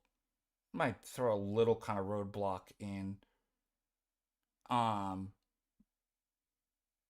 But it's not a sacramental legitimate Orthodox wedding, so like it's not absolute preventing. Also, if you murdered somebody or something like if you have a criminal record, that's why we have to go through. If you're insane, a lot of jurisdictions, I had to go through a state certified psychological exam. So all those things can be disqualifications for if you don't have a criminal record, but you were engaged in very illicit lifestyles, like somebody who says, oh, I'm the chief sinner. I'm sure I'm disqualified. I'm like, so you're involved in sex trafficking and mob and murdering people where you're hitting it like, well, no, but I'm like, then get out of here. Like, I mean, I've seen this before. It's the weirdest thing. What's a type of pride? Well, I'm the worst. I mean, I don't even think I could go to confession. I'm like, are you like? That's a good question. But like, so you're admitting you're involved in something like sex trafficking and murdering innocent people? Like, what are we talking about here? Yeah, I know that we say I'm the chief sinner, but like, you see that you think that you're special, right? And that's an egotist. And what is it doing? It's keeping you from going to confession. Like, obviously, we know that's demonic. So I can't stand that. Oh, poor me. I'm the worst sinner you wouldn't even believe. I'm like, first of all, you don't think a priest has heard it all? And I guarantee you're not. And put it on them and be like, what are you admitting to?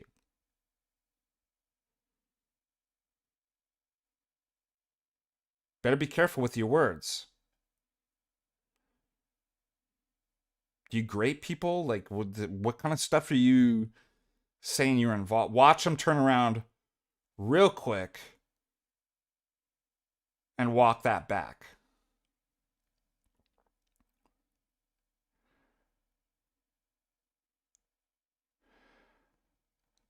Oh, that's a good one. What if they're homosexual or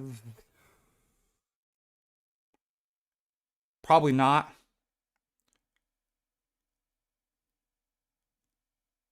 because of the temptation and just there might be exceptions, but yeah, that was probably be a lifestyle that. So you can be forgiven, but you bear the scars of your sins.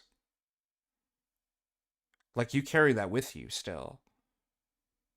The moral injury of engaging in certain.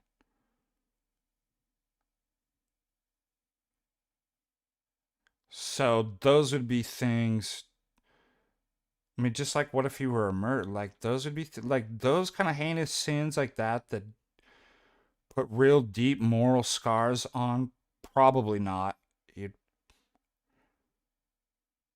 you probably get in situations where those things will come back up, those feelings and temptations that it's not good for.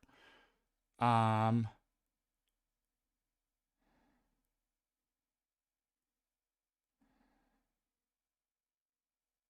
can you be widowed and remarry? Not as clergy, you can't. You would stay celibate. And if you get a divorce, the canons are if you're clergy, like you're laicized.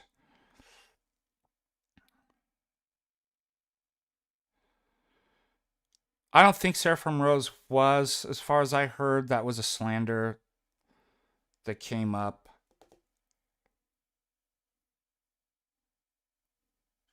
To slander his name and create.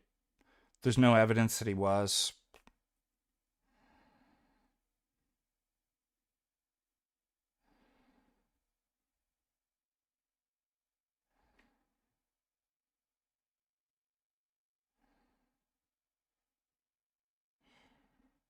That's a good one. Encouraged abortion. I don't know. Carrying it out? If you were an abortion doctor or something like that? Yeah, that would probably be a major impediment because you were a murderer.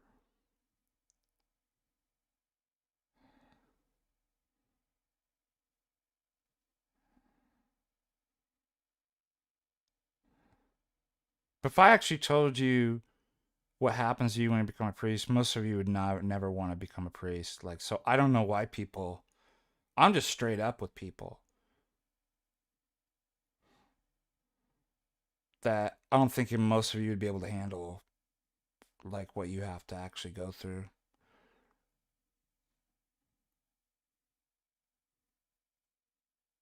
Um, and people don't understand what I mean by that. But I'll go to some of the worst of it. Most priests, a huge percentage of priests' children will apostatize. Um, Somebody very close to me, a priest, a daughter committed suicide. All this is like this is what you have to look forward to. You carry the burdens of your parish. You're isolated, you're lonely, you'll be slandered. I mean, if you're a good priest,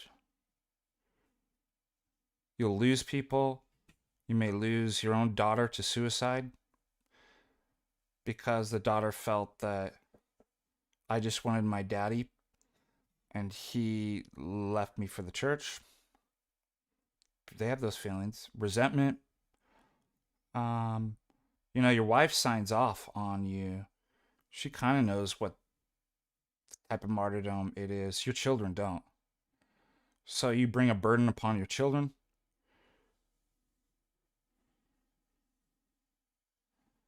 Because of what I just said. They're held to. They know their daddy is just dad. Sinner like everybody else, just working. Parish puts him on a pedestal, some holy person, then expects the children to hold to some standard, unreasonable standard. There's feelings probably of abandonment where the father spends all the time with the parishioners in the church and not us. Like, all those are reasons.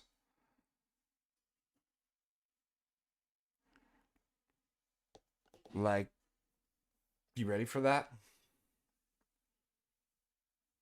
Things get worse too. You're going to be the first ones in the camps too.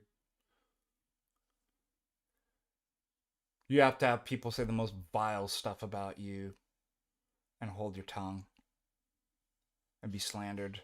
I doubt most of you could. It'll break. It would absolutely break you.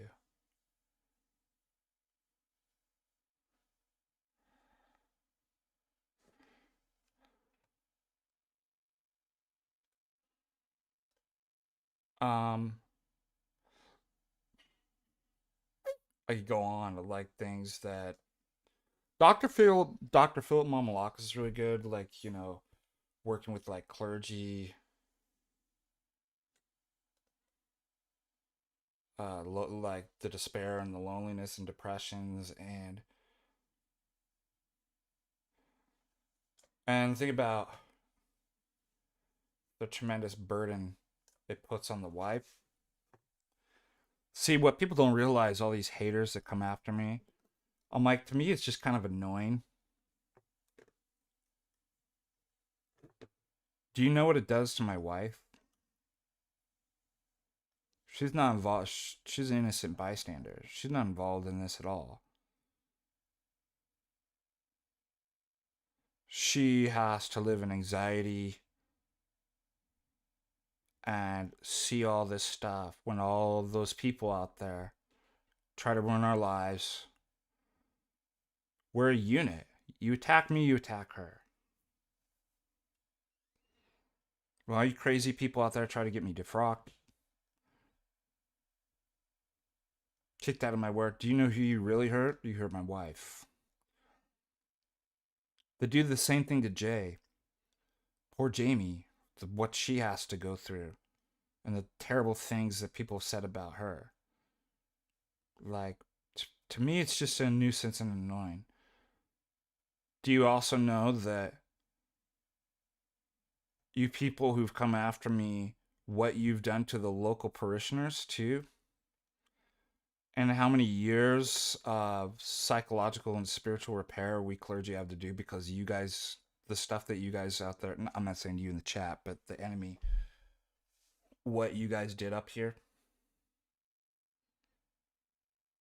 because you thought we're going after the deacon.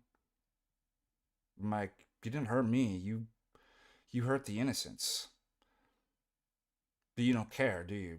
Like, you have no, because you're demonic, you're diabolic, you're a diablos, a divider, like, and you hurt the innocent people.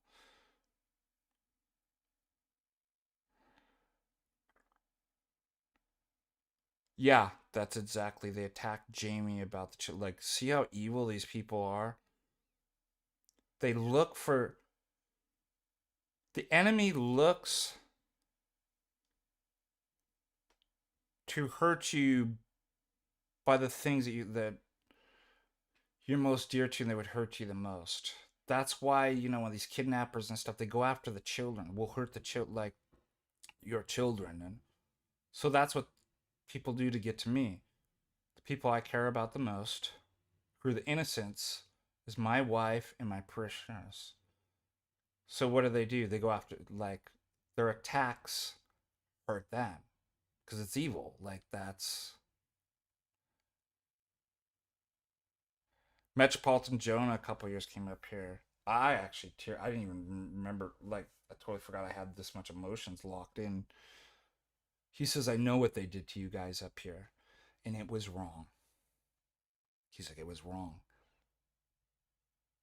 I'm like, that's didn't hurt me. You didn't do anything to me. You hurt all the innocent people, and we're still working on healing and helping them repair from all that. That's another part of the clergy. That's a burden. They hurt you, the ones you love, the most innocent. It's very lonely. You can't talk about your feelings with other people, like what's really going on. Thank God we have a good brotherhood of priesthood. Like, just got off the phone with Father Andrew too. On a regular basis talking with Father Andrew, Father Panayotos, Father Russell, my spiritual father, Father Cornell in California. Like, thank God I have them. And we can share our experiences and frustrations that we can't talk to you parishioners about, obviously. So, it's good to have a good network of support. Especially, I've always encouraged that with priests, this a spiritual brotherhood. They're my brothers. They're also my fathers. I listen to them.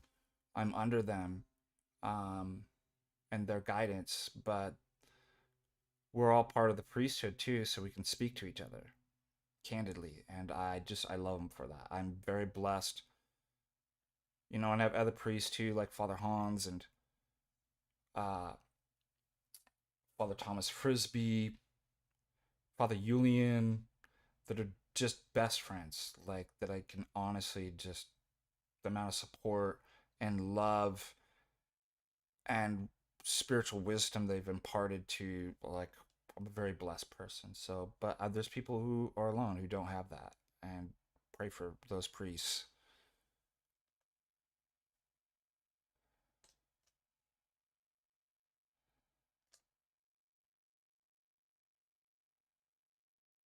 Yeah, the enemy hits you where you're vulnerable.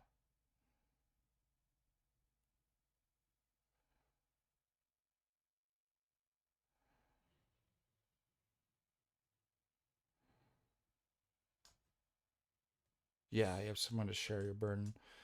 And what's great too, being here, they went after all of us too. Father Andrew, Father Russell. Well, not Father Pan really. He's no, they did go well when Father Pan was in Colorado. Father Zachariah Lynch is another. These people went after him. So it's nice that we all kind of have each other, that we can give them the experience what we went through, and people trying to get us defrocked, run our lives, like all of it, like all the clergy I just mentioned. Um, we can share and as brothers together. Yeah, it's definitely a martyrdom. At the same time, it's joyous. Like, it's joyous to live a type of martyrdom and serve people. Like, so it's just not everybody um can handle that. It's called for that. Like, so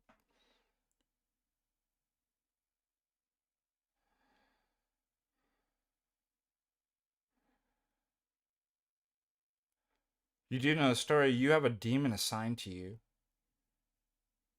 upon your baptism. Maybe even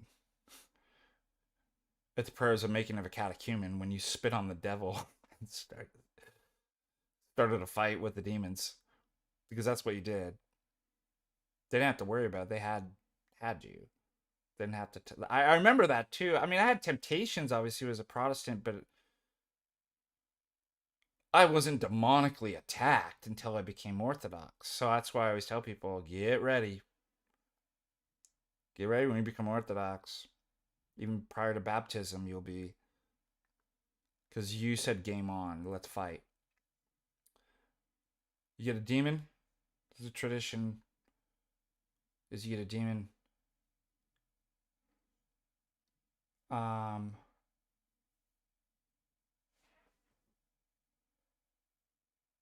When I'm trying to remember the numbers, I don't know if it's literal, but you get the idea. You get a demon when you're baptized. When you're ordained, you get 3. If you're made a bishop, you're probably given 9. And I'm not kidding you. The craziest thing, I was living in Garden Grove at the time in a typical, just middle class suburban kind of, not a bad neighborhood. Never seen any graffiti. I refused. I didn't actually accept the invitation when my spiritual father asked me. He's like, I think we should, send you up to seminary to get ordained. I was like, no way. But we prayed about it for a couple of months, and I realized, man up, pony up, and stop living after yourself, and time to become a martyr. Time to start serving people instead of yourself. I made that decision. I knew what I was getting into. So I met with my spiritual father, and I said, you're right, Father. I'm going to do it. I changed my mind. I went home, and on the no parking street sweeping sign, it's like on the yard, kind of facing like that. On the back of it, never seen graffiti in my neighborhood ever. I grew up in Garden Grove from like 4 to I went to Thomas Aquinas College. 21. And for the first time, I saw on my yard, on the sign, spray painted 666 in an upside down cross. I'm like, so it begins. I'm like, there it is. There's another one. I told my spiritual father, and he was like, yep. I'm like, so, but you're also given strength, the grace of God to protect. Like, you'll get more demons to fight you, and they will get you. They'll go for any. They don't play fair.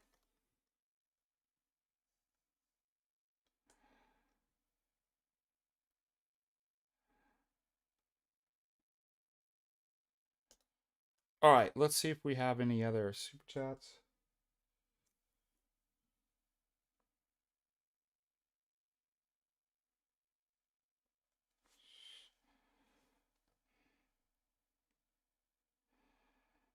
No, we don't.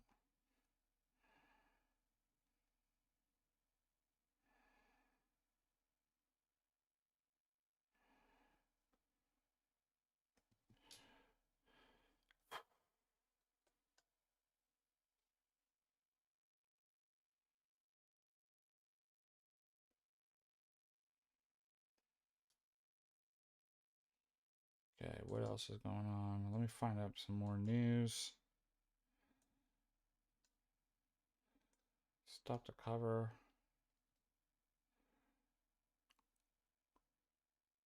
Holy smokes. See, this is Rogers Pass. That's scary. Rogers Pass is going up to where my parents' cabin is in Lincoln. This morning was like 22. But I'm waiting for more snow. We had some snow and then it melted. Check this guy out. How scary is that? Oh, that goes down far. I know exactly where. The driver of a semi-truck set off Montana 200 on the east sides of Rogers Pass, narrowly avoiding disaster. Icy roads, guys. Went through the guardrail.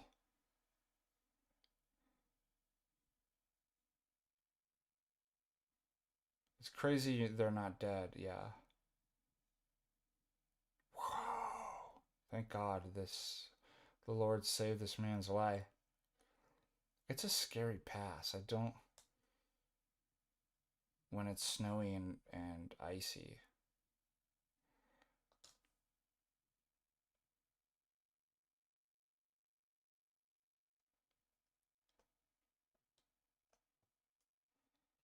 Jeez.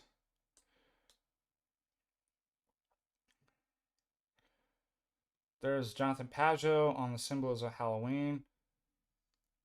That was a good video. You should watch.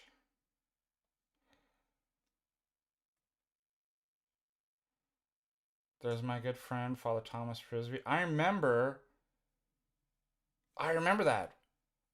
I remember going there. This was their first parish in Phoenix. I remember going there probably 11 years ago. That's probably when, I was before I was ordained. Father Thomas says, we pulled the old church location, 32nd Street, Shable, 11 years ago. My official start date at Exaltation of the Holy Cross was November 1st, 2014. So tomorrow. And now they got they moved, they got a beautiful parish. Here is Dr. Joshua Sijawada. He's got a new book. Wow, this looks cool. The Coherence and Truth of the Trinity.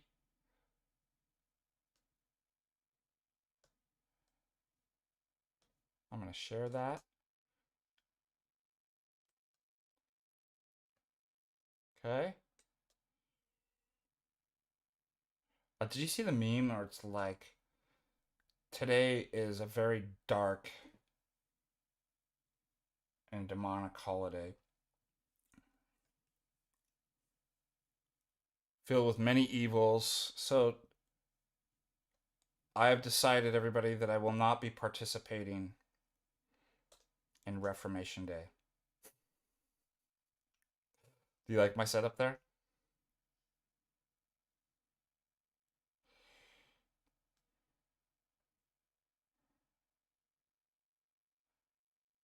Oh, that's such Ireland looking buildings. Yeah, Ireland really likes celebrate Halloween. Oh, that's great. I would actually like to participate that way.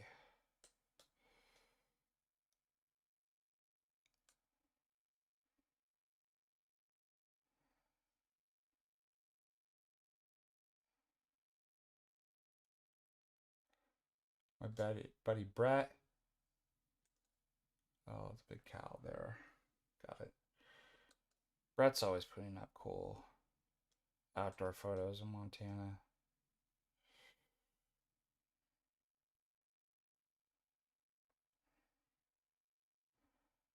There's Father John Mfus there in Torrance there at St. Matthew's. God bless John and everybody at that parish. Dr. Michael Moeller. Oh, that's pretty chill. That looks awesome. St. Paisios.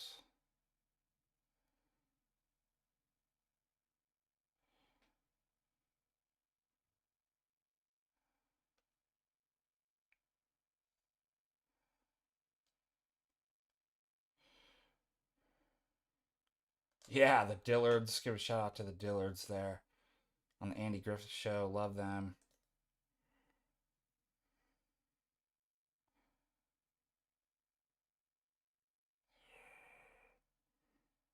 I have no idea who the Cowboy Bob is, but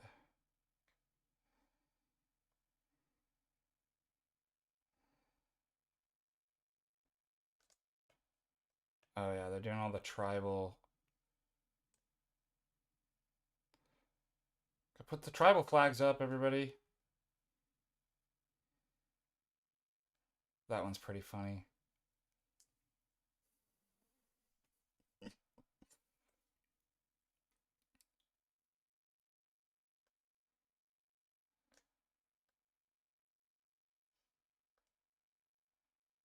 I like that deacon's vestments there.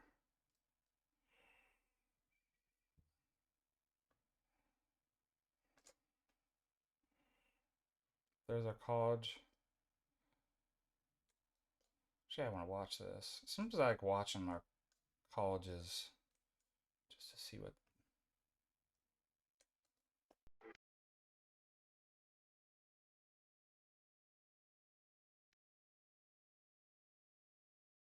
I'll make it deep for the song.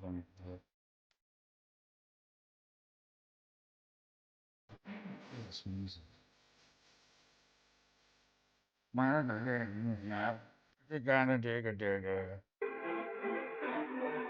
Dang, gonna play it. Somebody though, tell the Carroll College to not use.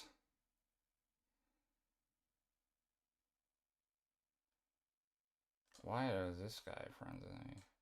Happy Reformation Day.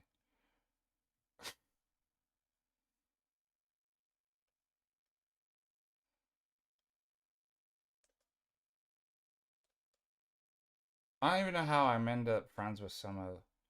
Whatever. May the Lord bless him.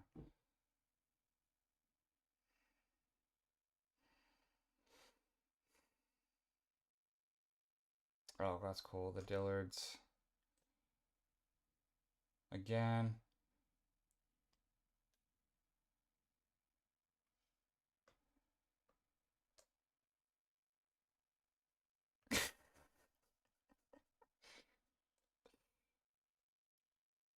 Well.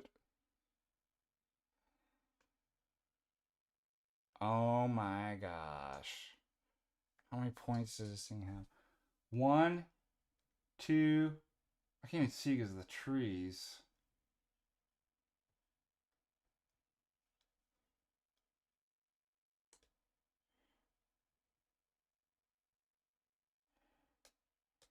Tom Waits. St. Maximus. Ronald McDonald. Orthodox Pumpkins. Priest needs a new car.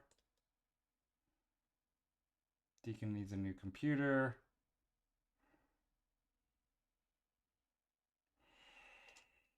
That was my advisor from Thomas Aquinas College, Dr. Richard Ferrier. Give a shout out to Dr. Christopher Lockwood from did St. Paisios this last Tuesday night.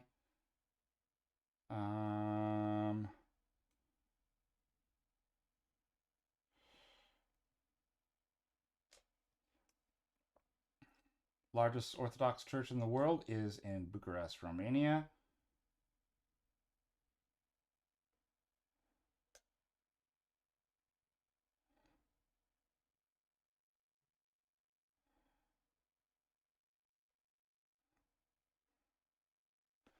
Ice, ice, baby.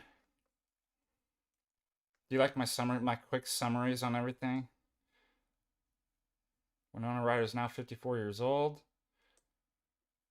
Covering the news of the world.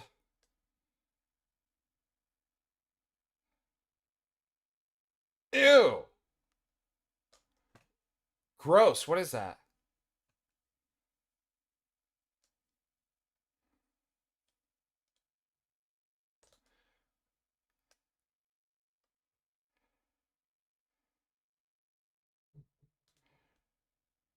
Father Josiah, Christ.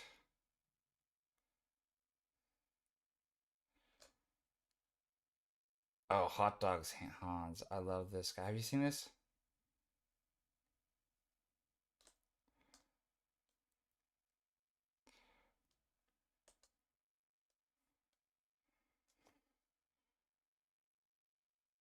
So crazy. I can't even imagine.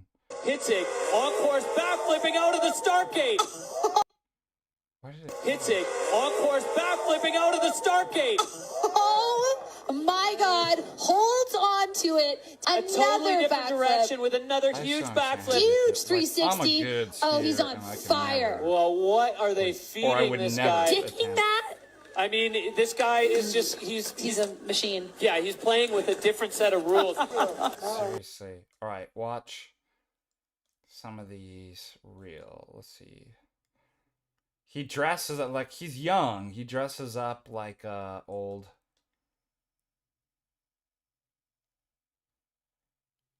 An old dude.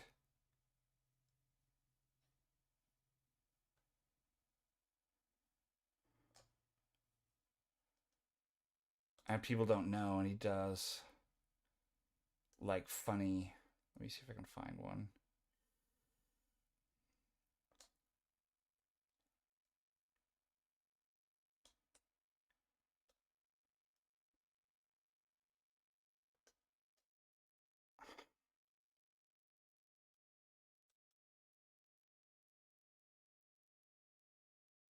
You've got to be kidding me. I just don't understand how you get at this level.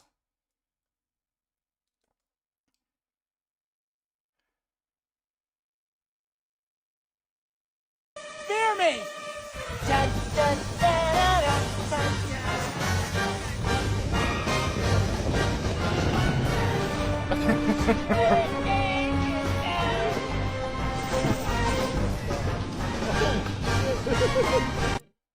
Fear me! Dun, dun. All right, you gotta see. Maybe this is one.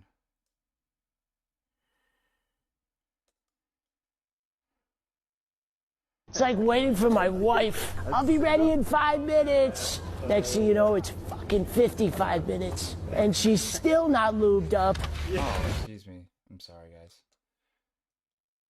Forgive me. God, see, I hate you can never find anything. You never know what.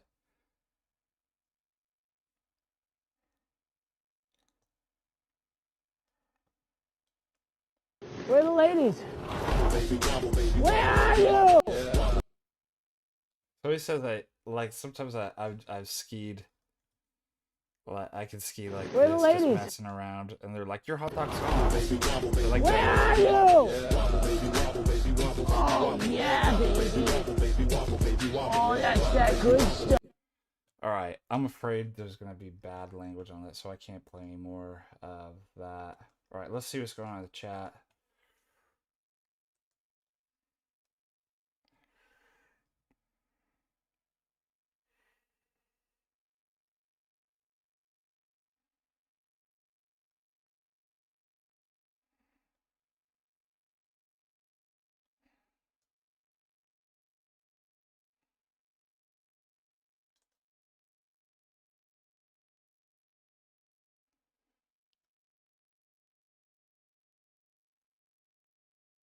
Yeah, it's gonna get flat. I'll just have to delete it out of the when it comes up. So how is it they can do reels on Instagram and Facebook and not get copyright strikes, but if you play it on YouTube, yeah, fake caveman, seriously. I mean, people just believe the most incredible stuff. I don't know what.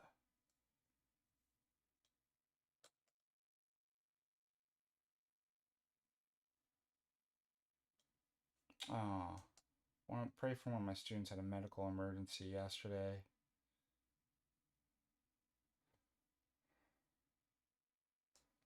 Nicholas, pray for him.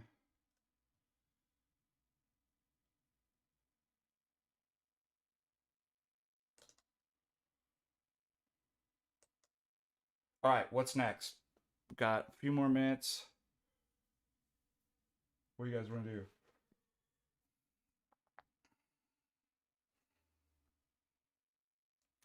Not much super chats today.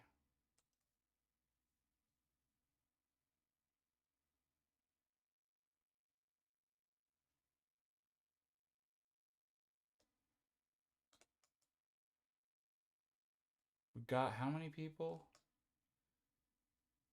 42.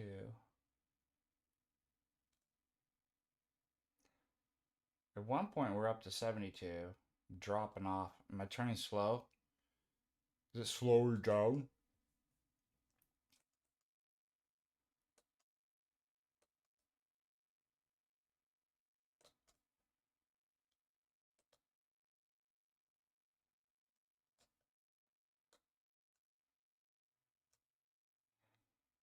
All right, let's see what else. Let's go through X real quick and then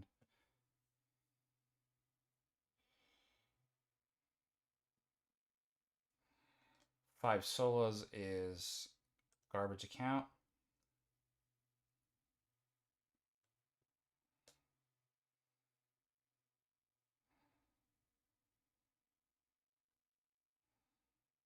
Oh, that's cool.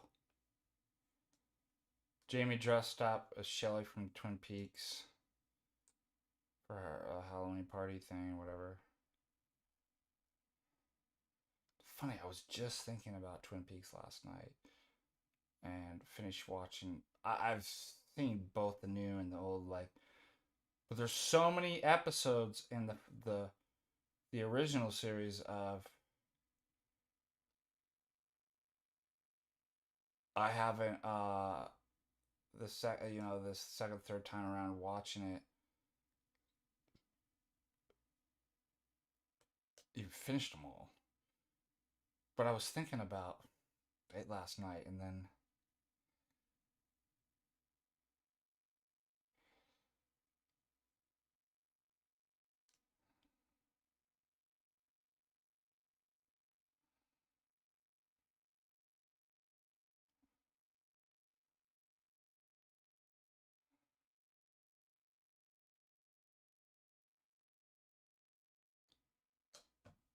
I think, by the way, we're sold out at Florida.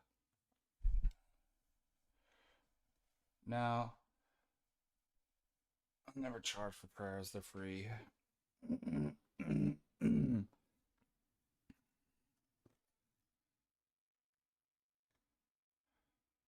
that be awful? People actually do charge for prayers.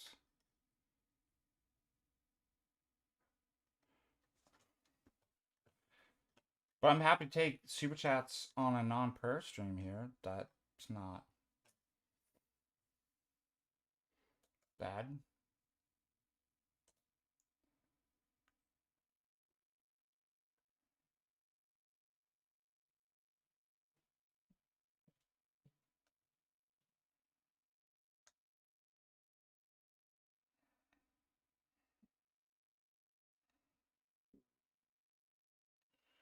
Love that Jim Bob keeps kicking the Mormon demon hive nest.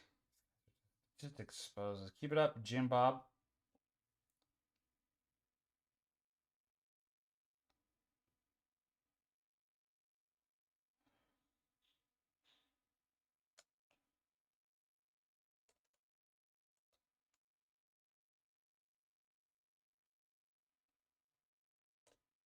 I'm just trying to find some more stuff.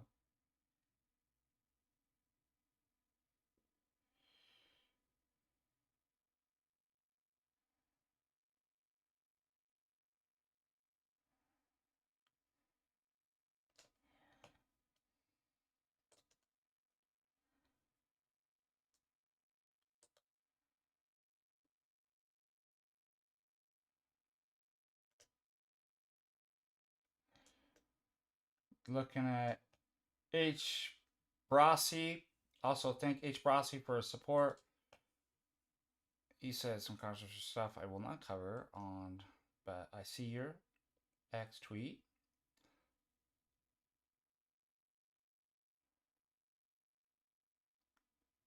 We like H. Brasi.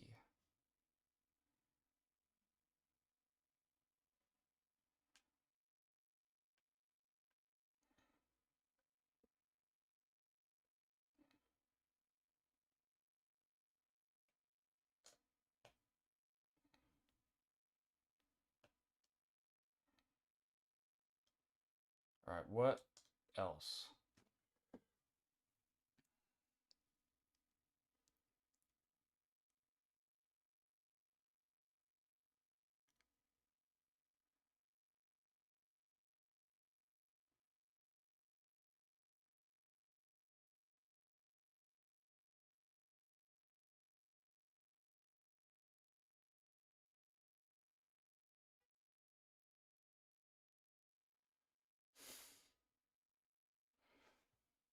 Work on my paper. Oh, still got messed up. I just don't even understand. Unless it's when I was taking the garbage out last night. You gotta throw it into the dumpster. I bet that's what it was. Look at that.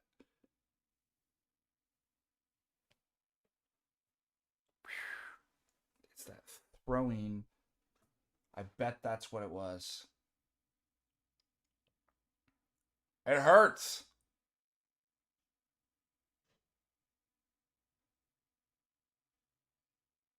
All right, one more super chat. H. Brasi, where are you? It's Brasi and crispy corn.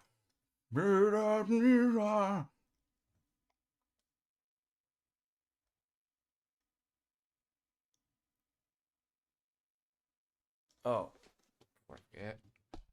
Going to check out to pay rent. It's due tomorrow.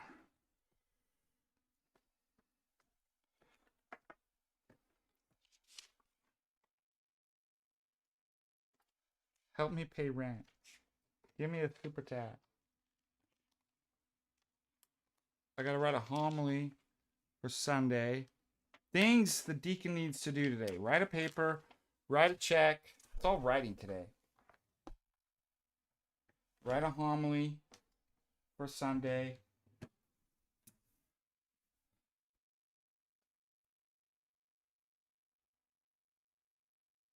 Have a nap, yeah.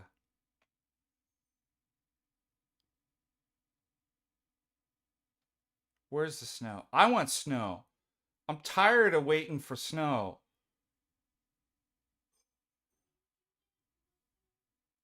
Gotta get the...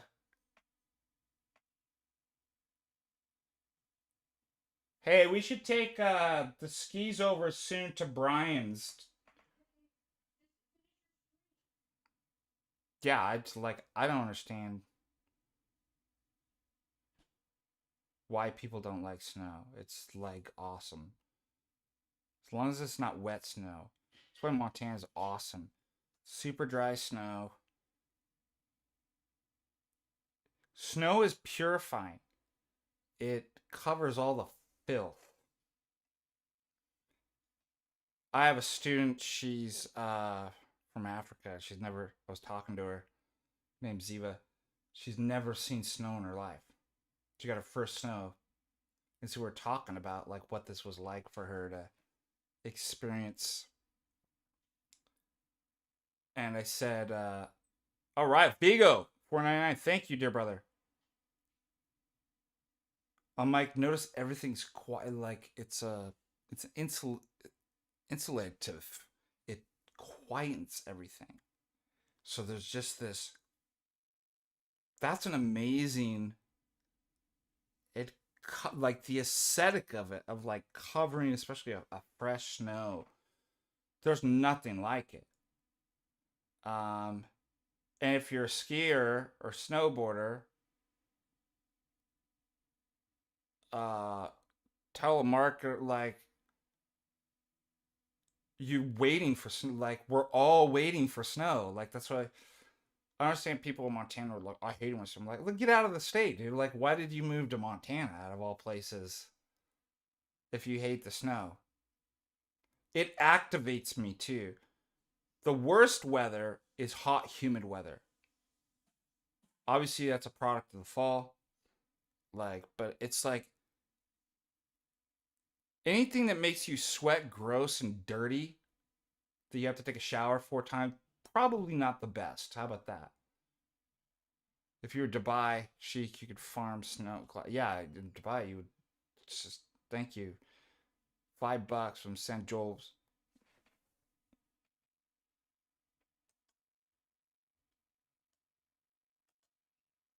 But I don't get why snow is what created like a lot of the greatest civilized societies.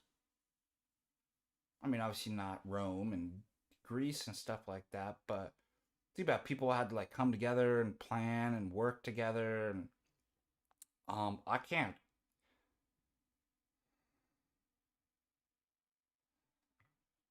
I can't figure out why people don't. Well, I hate being sticky. I mean, dry is a little bit a nuisance, and I do have to put on like lotion from, but it's like when you're a kid or something, and you you get like sticky honey or something, like you're cool walking. That's what like hot, humid, and your energy goes down. That's just scientifically proven. You're just like, do you know they actually tell teachers, you want to wake students up so they're more effective in class? What you don't do is crank up the heater. It slows you down. So heat makes you retarded. Cold activates you. They'll tell, like, that's why teachers sometimes will actually turn on the air conditioner. And just look at like tropical Caribbean. Those guys don't even do any work. Like, that's what happens when you get in a hot, humid society. Everybody turns into a bum.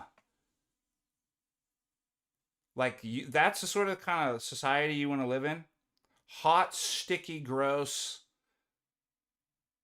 beach bums. I bet there's even a link with crime, too. I bet it causes crime to go up, too. I bet hot cities have more crime than cold cities.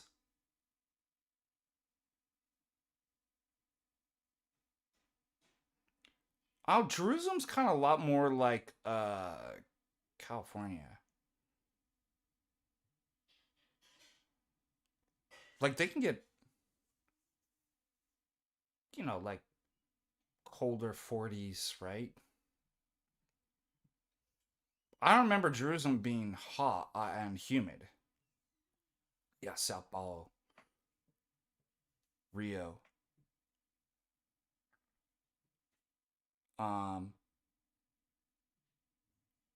The most humid I'd been in was Panama, Costa Rica. Like, that is just, I shot it 4 times. I was just like constantly like feel drained, sweaty, gross.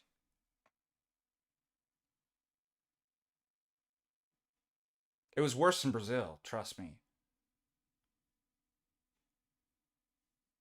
Bahia is pretty cool. Yeah, watch when I like, it's like wintertime. I go to Florida, I'm like, ugh.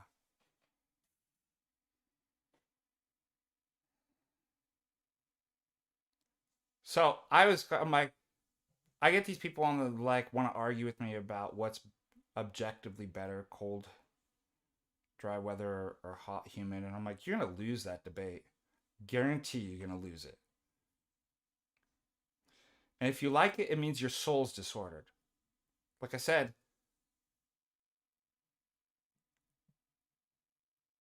I can't think of epic societies coming out of hot, humid. Scientifically, energy and thinking goes down, crime rates go up, and colder weather, just the inverse. Do like surfing, but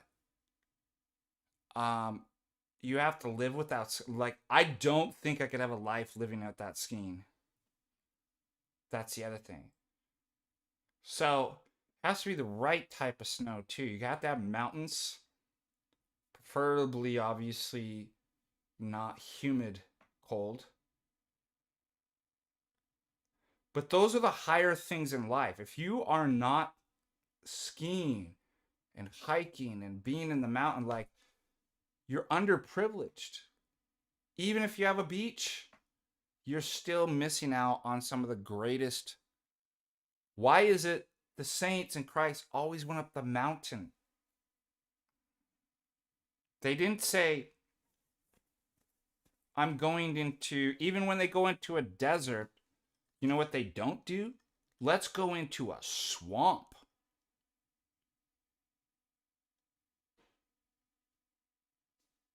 None of the saints say, we're going to find God in the thick, hot, like sick, sticky, hot swamps.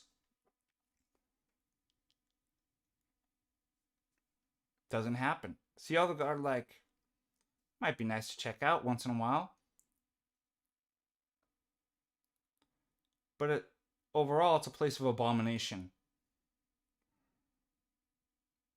hot, humidity, sick, sticky, lazy, no developed society happens in hot, humid, swampy weather.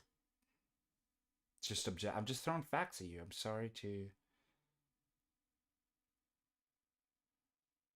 Yeah, Argentina is awesome.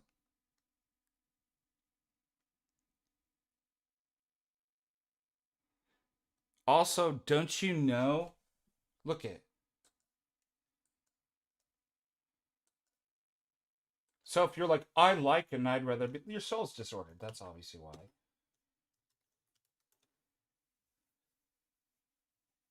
These things are not subjective. They're objectively true. And as a philosopher, obviously, I'm better qualified to know objectivity. All right, on these things.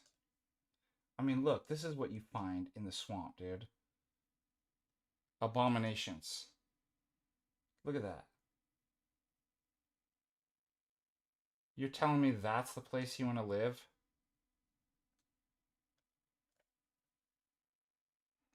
The swamp thing?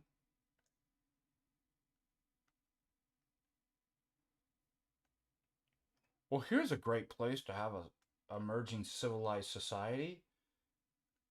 In the swamp with this goblin looking.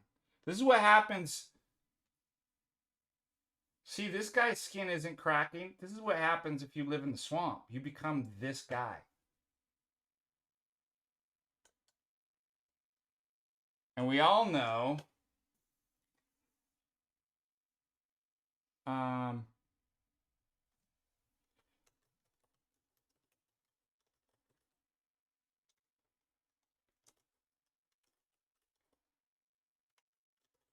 here. You know who else lived in the swamp? These guys. Remember this? Little swamp banjo boy right there?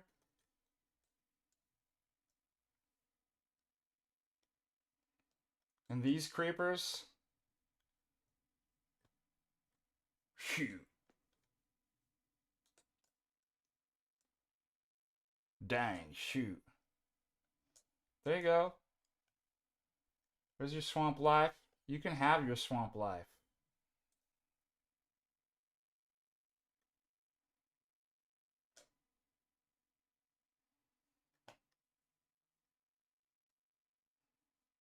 Ew, gross.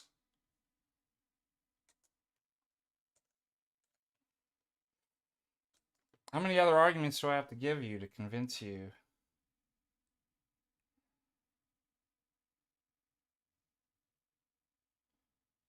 We talked about the Finnish notion of sisu. Unnecessary hardship so you can acquire virtue. You think you can get that in the swamp? Where does sisu develop? In the cold. So I'm not even sure you can how much virtues you can get in hot. I'm just my wife's like, Eric. I'm just teasing, but I mean there is some truth of it. But like you see what I'm saying, right? Like I'm being hyperbolic, and it's trying to be. It's called comedy. You never heard of it?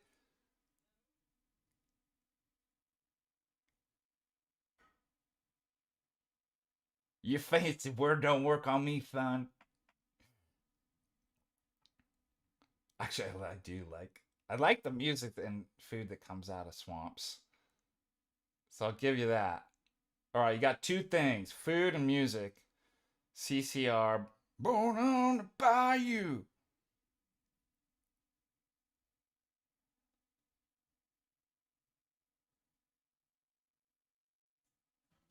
He may not have his groans, but man, he can play. Yeah.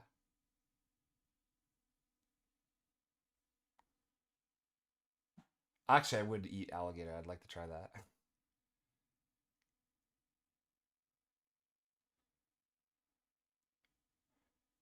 So there's got to be like an ethnic genetic element to this too, right?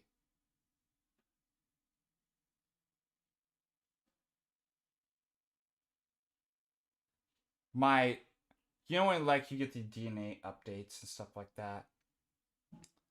Happy to say that my dirty Swede percent went down and my Norwegian percentage went up. That's good. I'm starting to worry about. Sweetheart, I got too much Swede in me. Also, what was the other one that went down?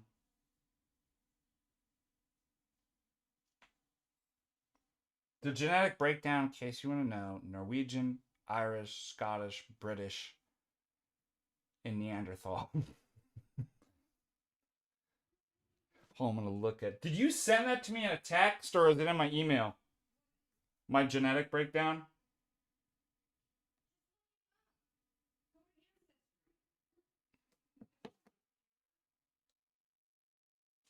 All right, so anyways,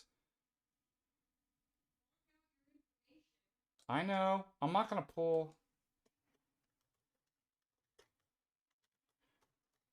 The point is there's got to be obviously a genetic element to.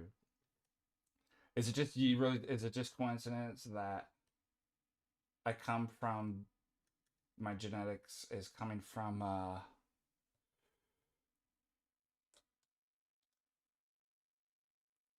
Northern Europe and I like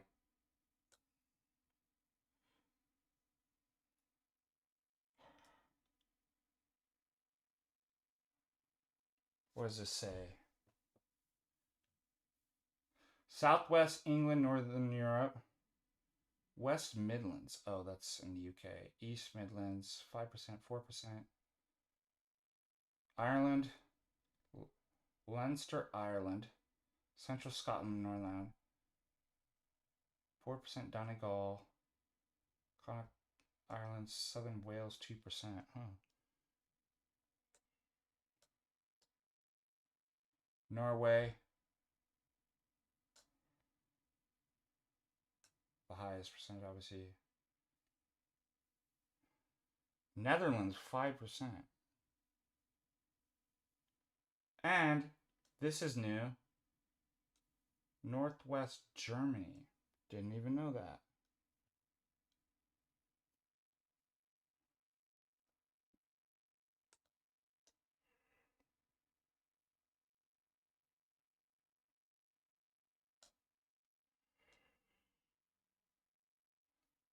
What's new about southeastern England and North? Let's look. It gives the regions too. That's crazy.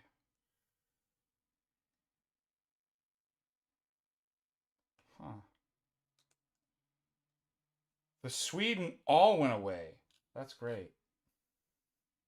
Now it's all Norwegian as far as Scandinavian.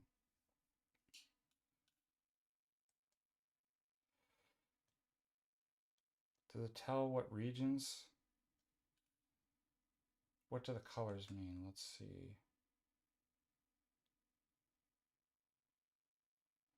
It says, oh, the darker blues are 75 to 100% this ancestral region.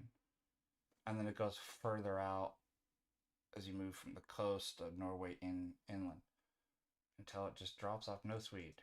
Sorry.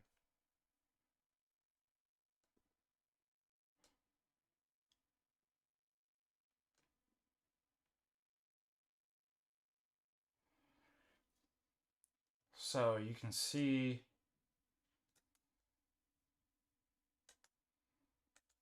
that how they break down like the different regions. That's it. This is a genetic makeup of your deacon.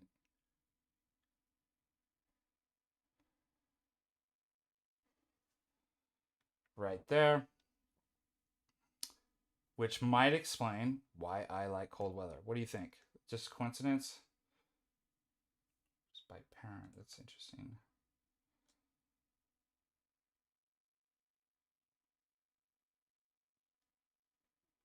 That's always, I won't go through this, but that's always interesting to see there.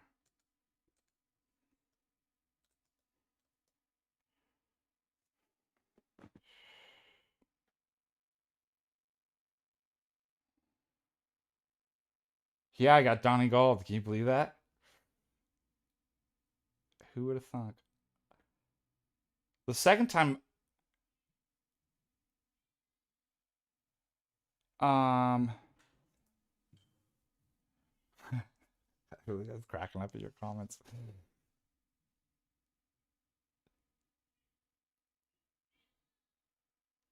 The second time it got like, yeah, it gets more narrowed into like what regions exactly, which is kind of cool.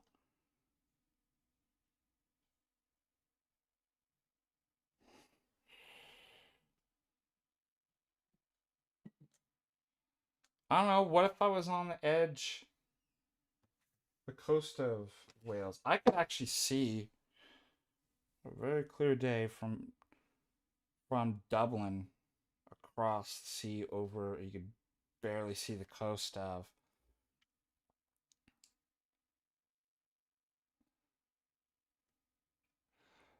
Well, as we saw, what did we learn today?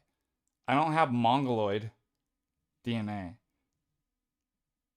What was that guy that Jay, was it Mongoloid? What did he say? Jay, what are you gonna answer to God when you create all these? What? Oh, I said I'm saying it wrong. Mongoids?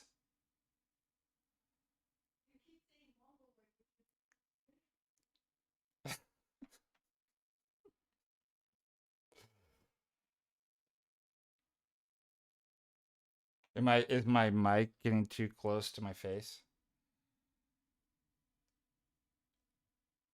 I'll move it away. Sorry. Too far? Why would it be too far? Why? Why do I have to bring it closer? Seems. Ah!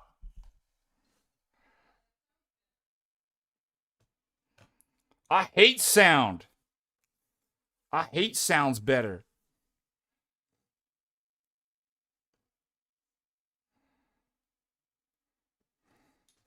You asked for it. I gave it to you. Now you're complaining.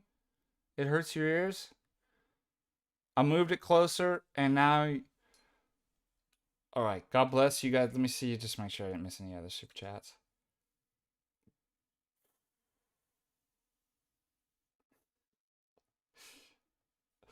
That genetics stuff's kind of fun, huh?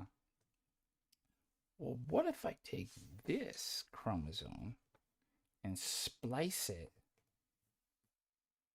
At least I didn't have any Nephilim. I noticed there's no Nephilim in my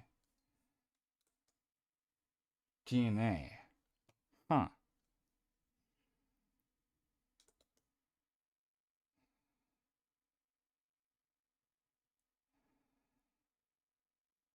Oh, it's cool. It pulls up matches too. My wife loves this. She's who are related to Constantine, Emperor Constantine.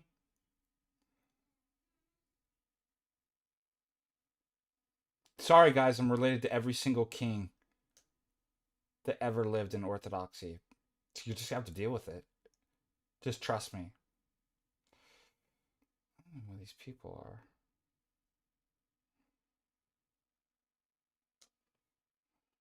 Jeff Storm, isn't that my cousin?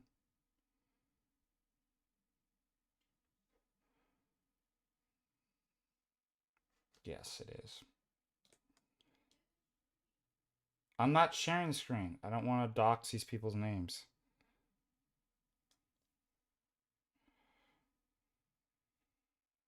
By parent. Let's see what happens.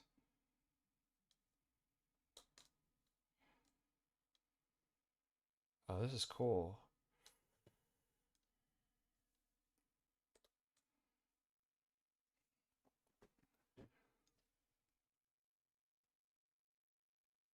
Huh, I got a French name in going back.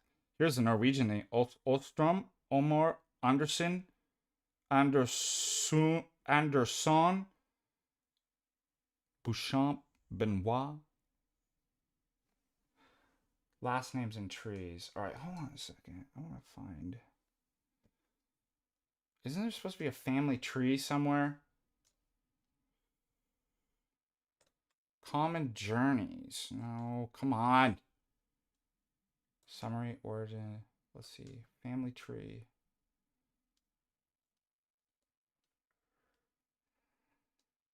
Can't you pull up your family tree in here?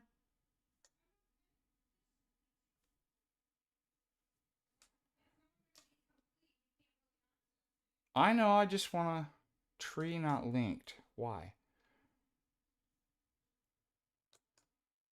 Sorm family tree. I am Eric Sodom. My name is Eric Sodom. Link DNA results to...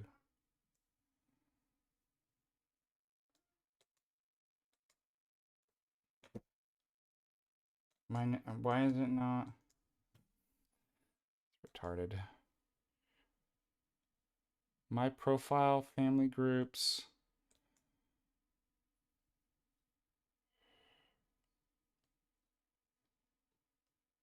Oh, that's weird.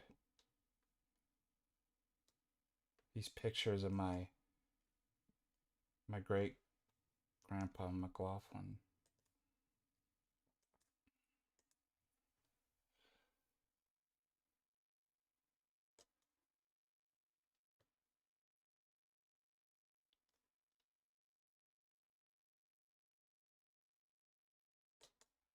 All right, let's see what we do.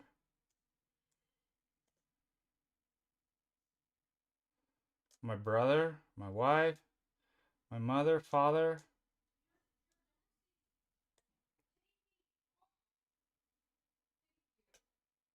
You're not even on here. What are you talking about?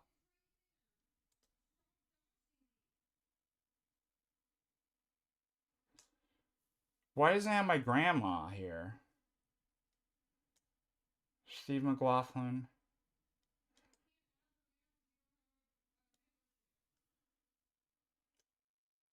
This used to go up farther. So there's my grandpa Bud. I know. My great grandpa Sievert from Norway. Lars, my great great grandfather. And then Lars goes to... Oh. It hides it. Hagen Ellingson. Go up. Does it keep going? There's actually a photo? That'd be awesome. Oh. Then it goes to... What if it goes to like King Olaf all the way back to...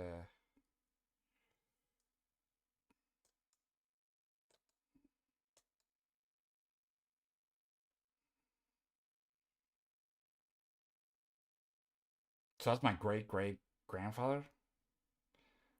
Hagen? Wouldn't it be cool if like you actually put these on. This used to be more developed. I don't know what's going on like your prayers list for your family. Oh yeah. Yeah, so this area I know that my family came from that area. Sorheim South House in Norwegian, right? Which, interesting enough, I think this is why the last name from this area, which is the farm, you get my great grandfather gets the name, probably Sorheim, when he comes to the United States. This changes to Sorm. As his grandfather, my grandpa Lloyd, who has my father Terry, who has myself. And then this is the Irish, obviously, my grandfather, my best friend, Austin McLaughlin, his father, Stephen. Anyways, kind of fun, interesting.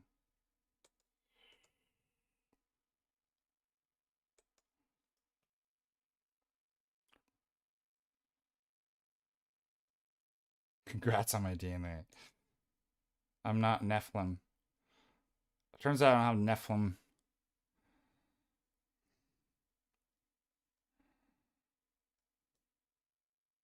Yeah, that's right. Gabriel, that's hilarious.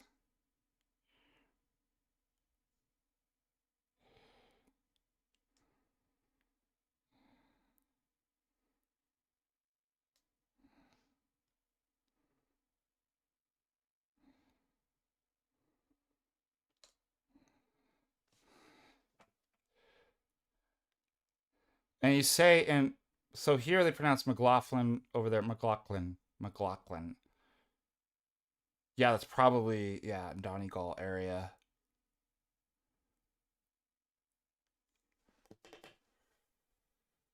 Well, we got any good news and bad news. We got your DNA back, and you're half goat and pig, man. It's actually the man bear pig, man. Sorry. Good news though is even Saint Christopher can become a saint, and he's half Nephilim. Then there's hope.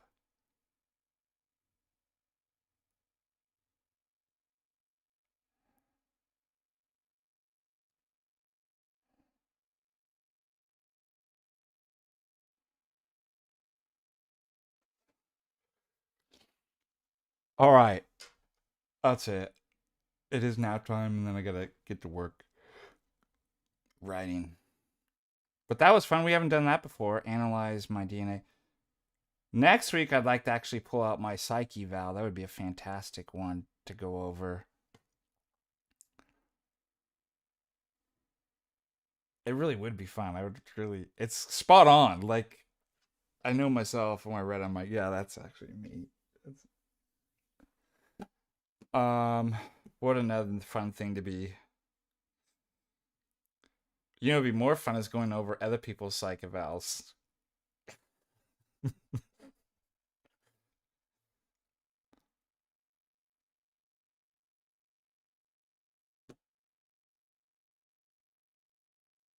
All right, everybody. Oh, personality test.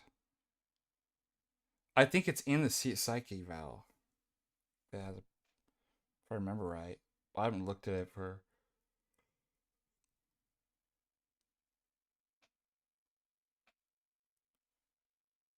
It's that time though. I gotta end the stream. I'm out of coffee. And may Lord God keep you. Thank you guys.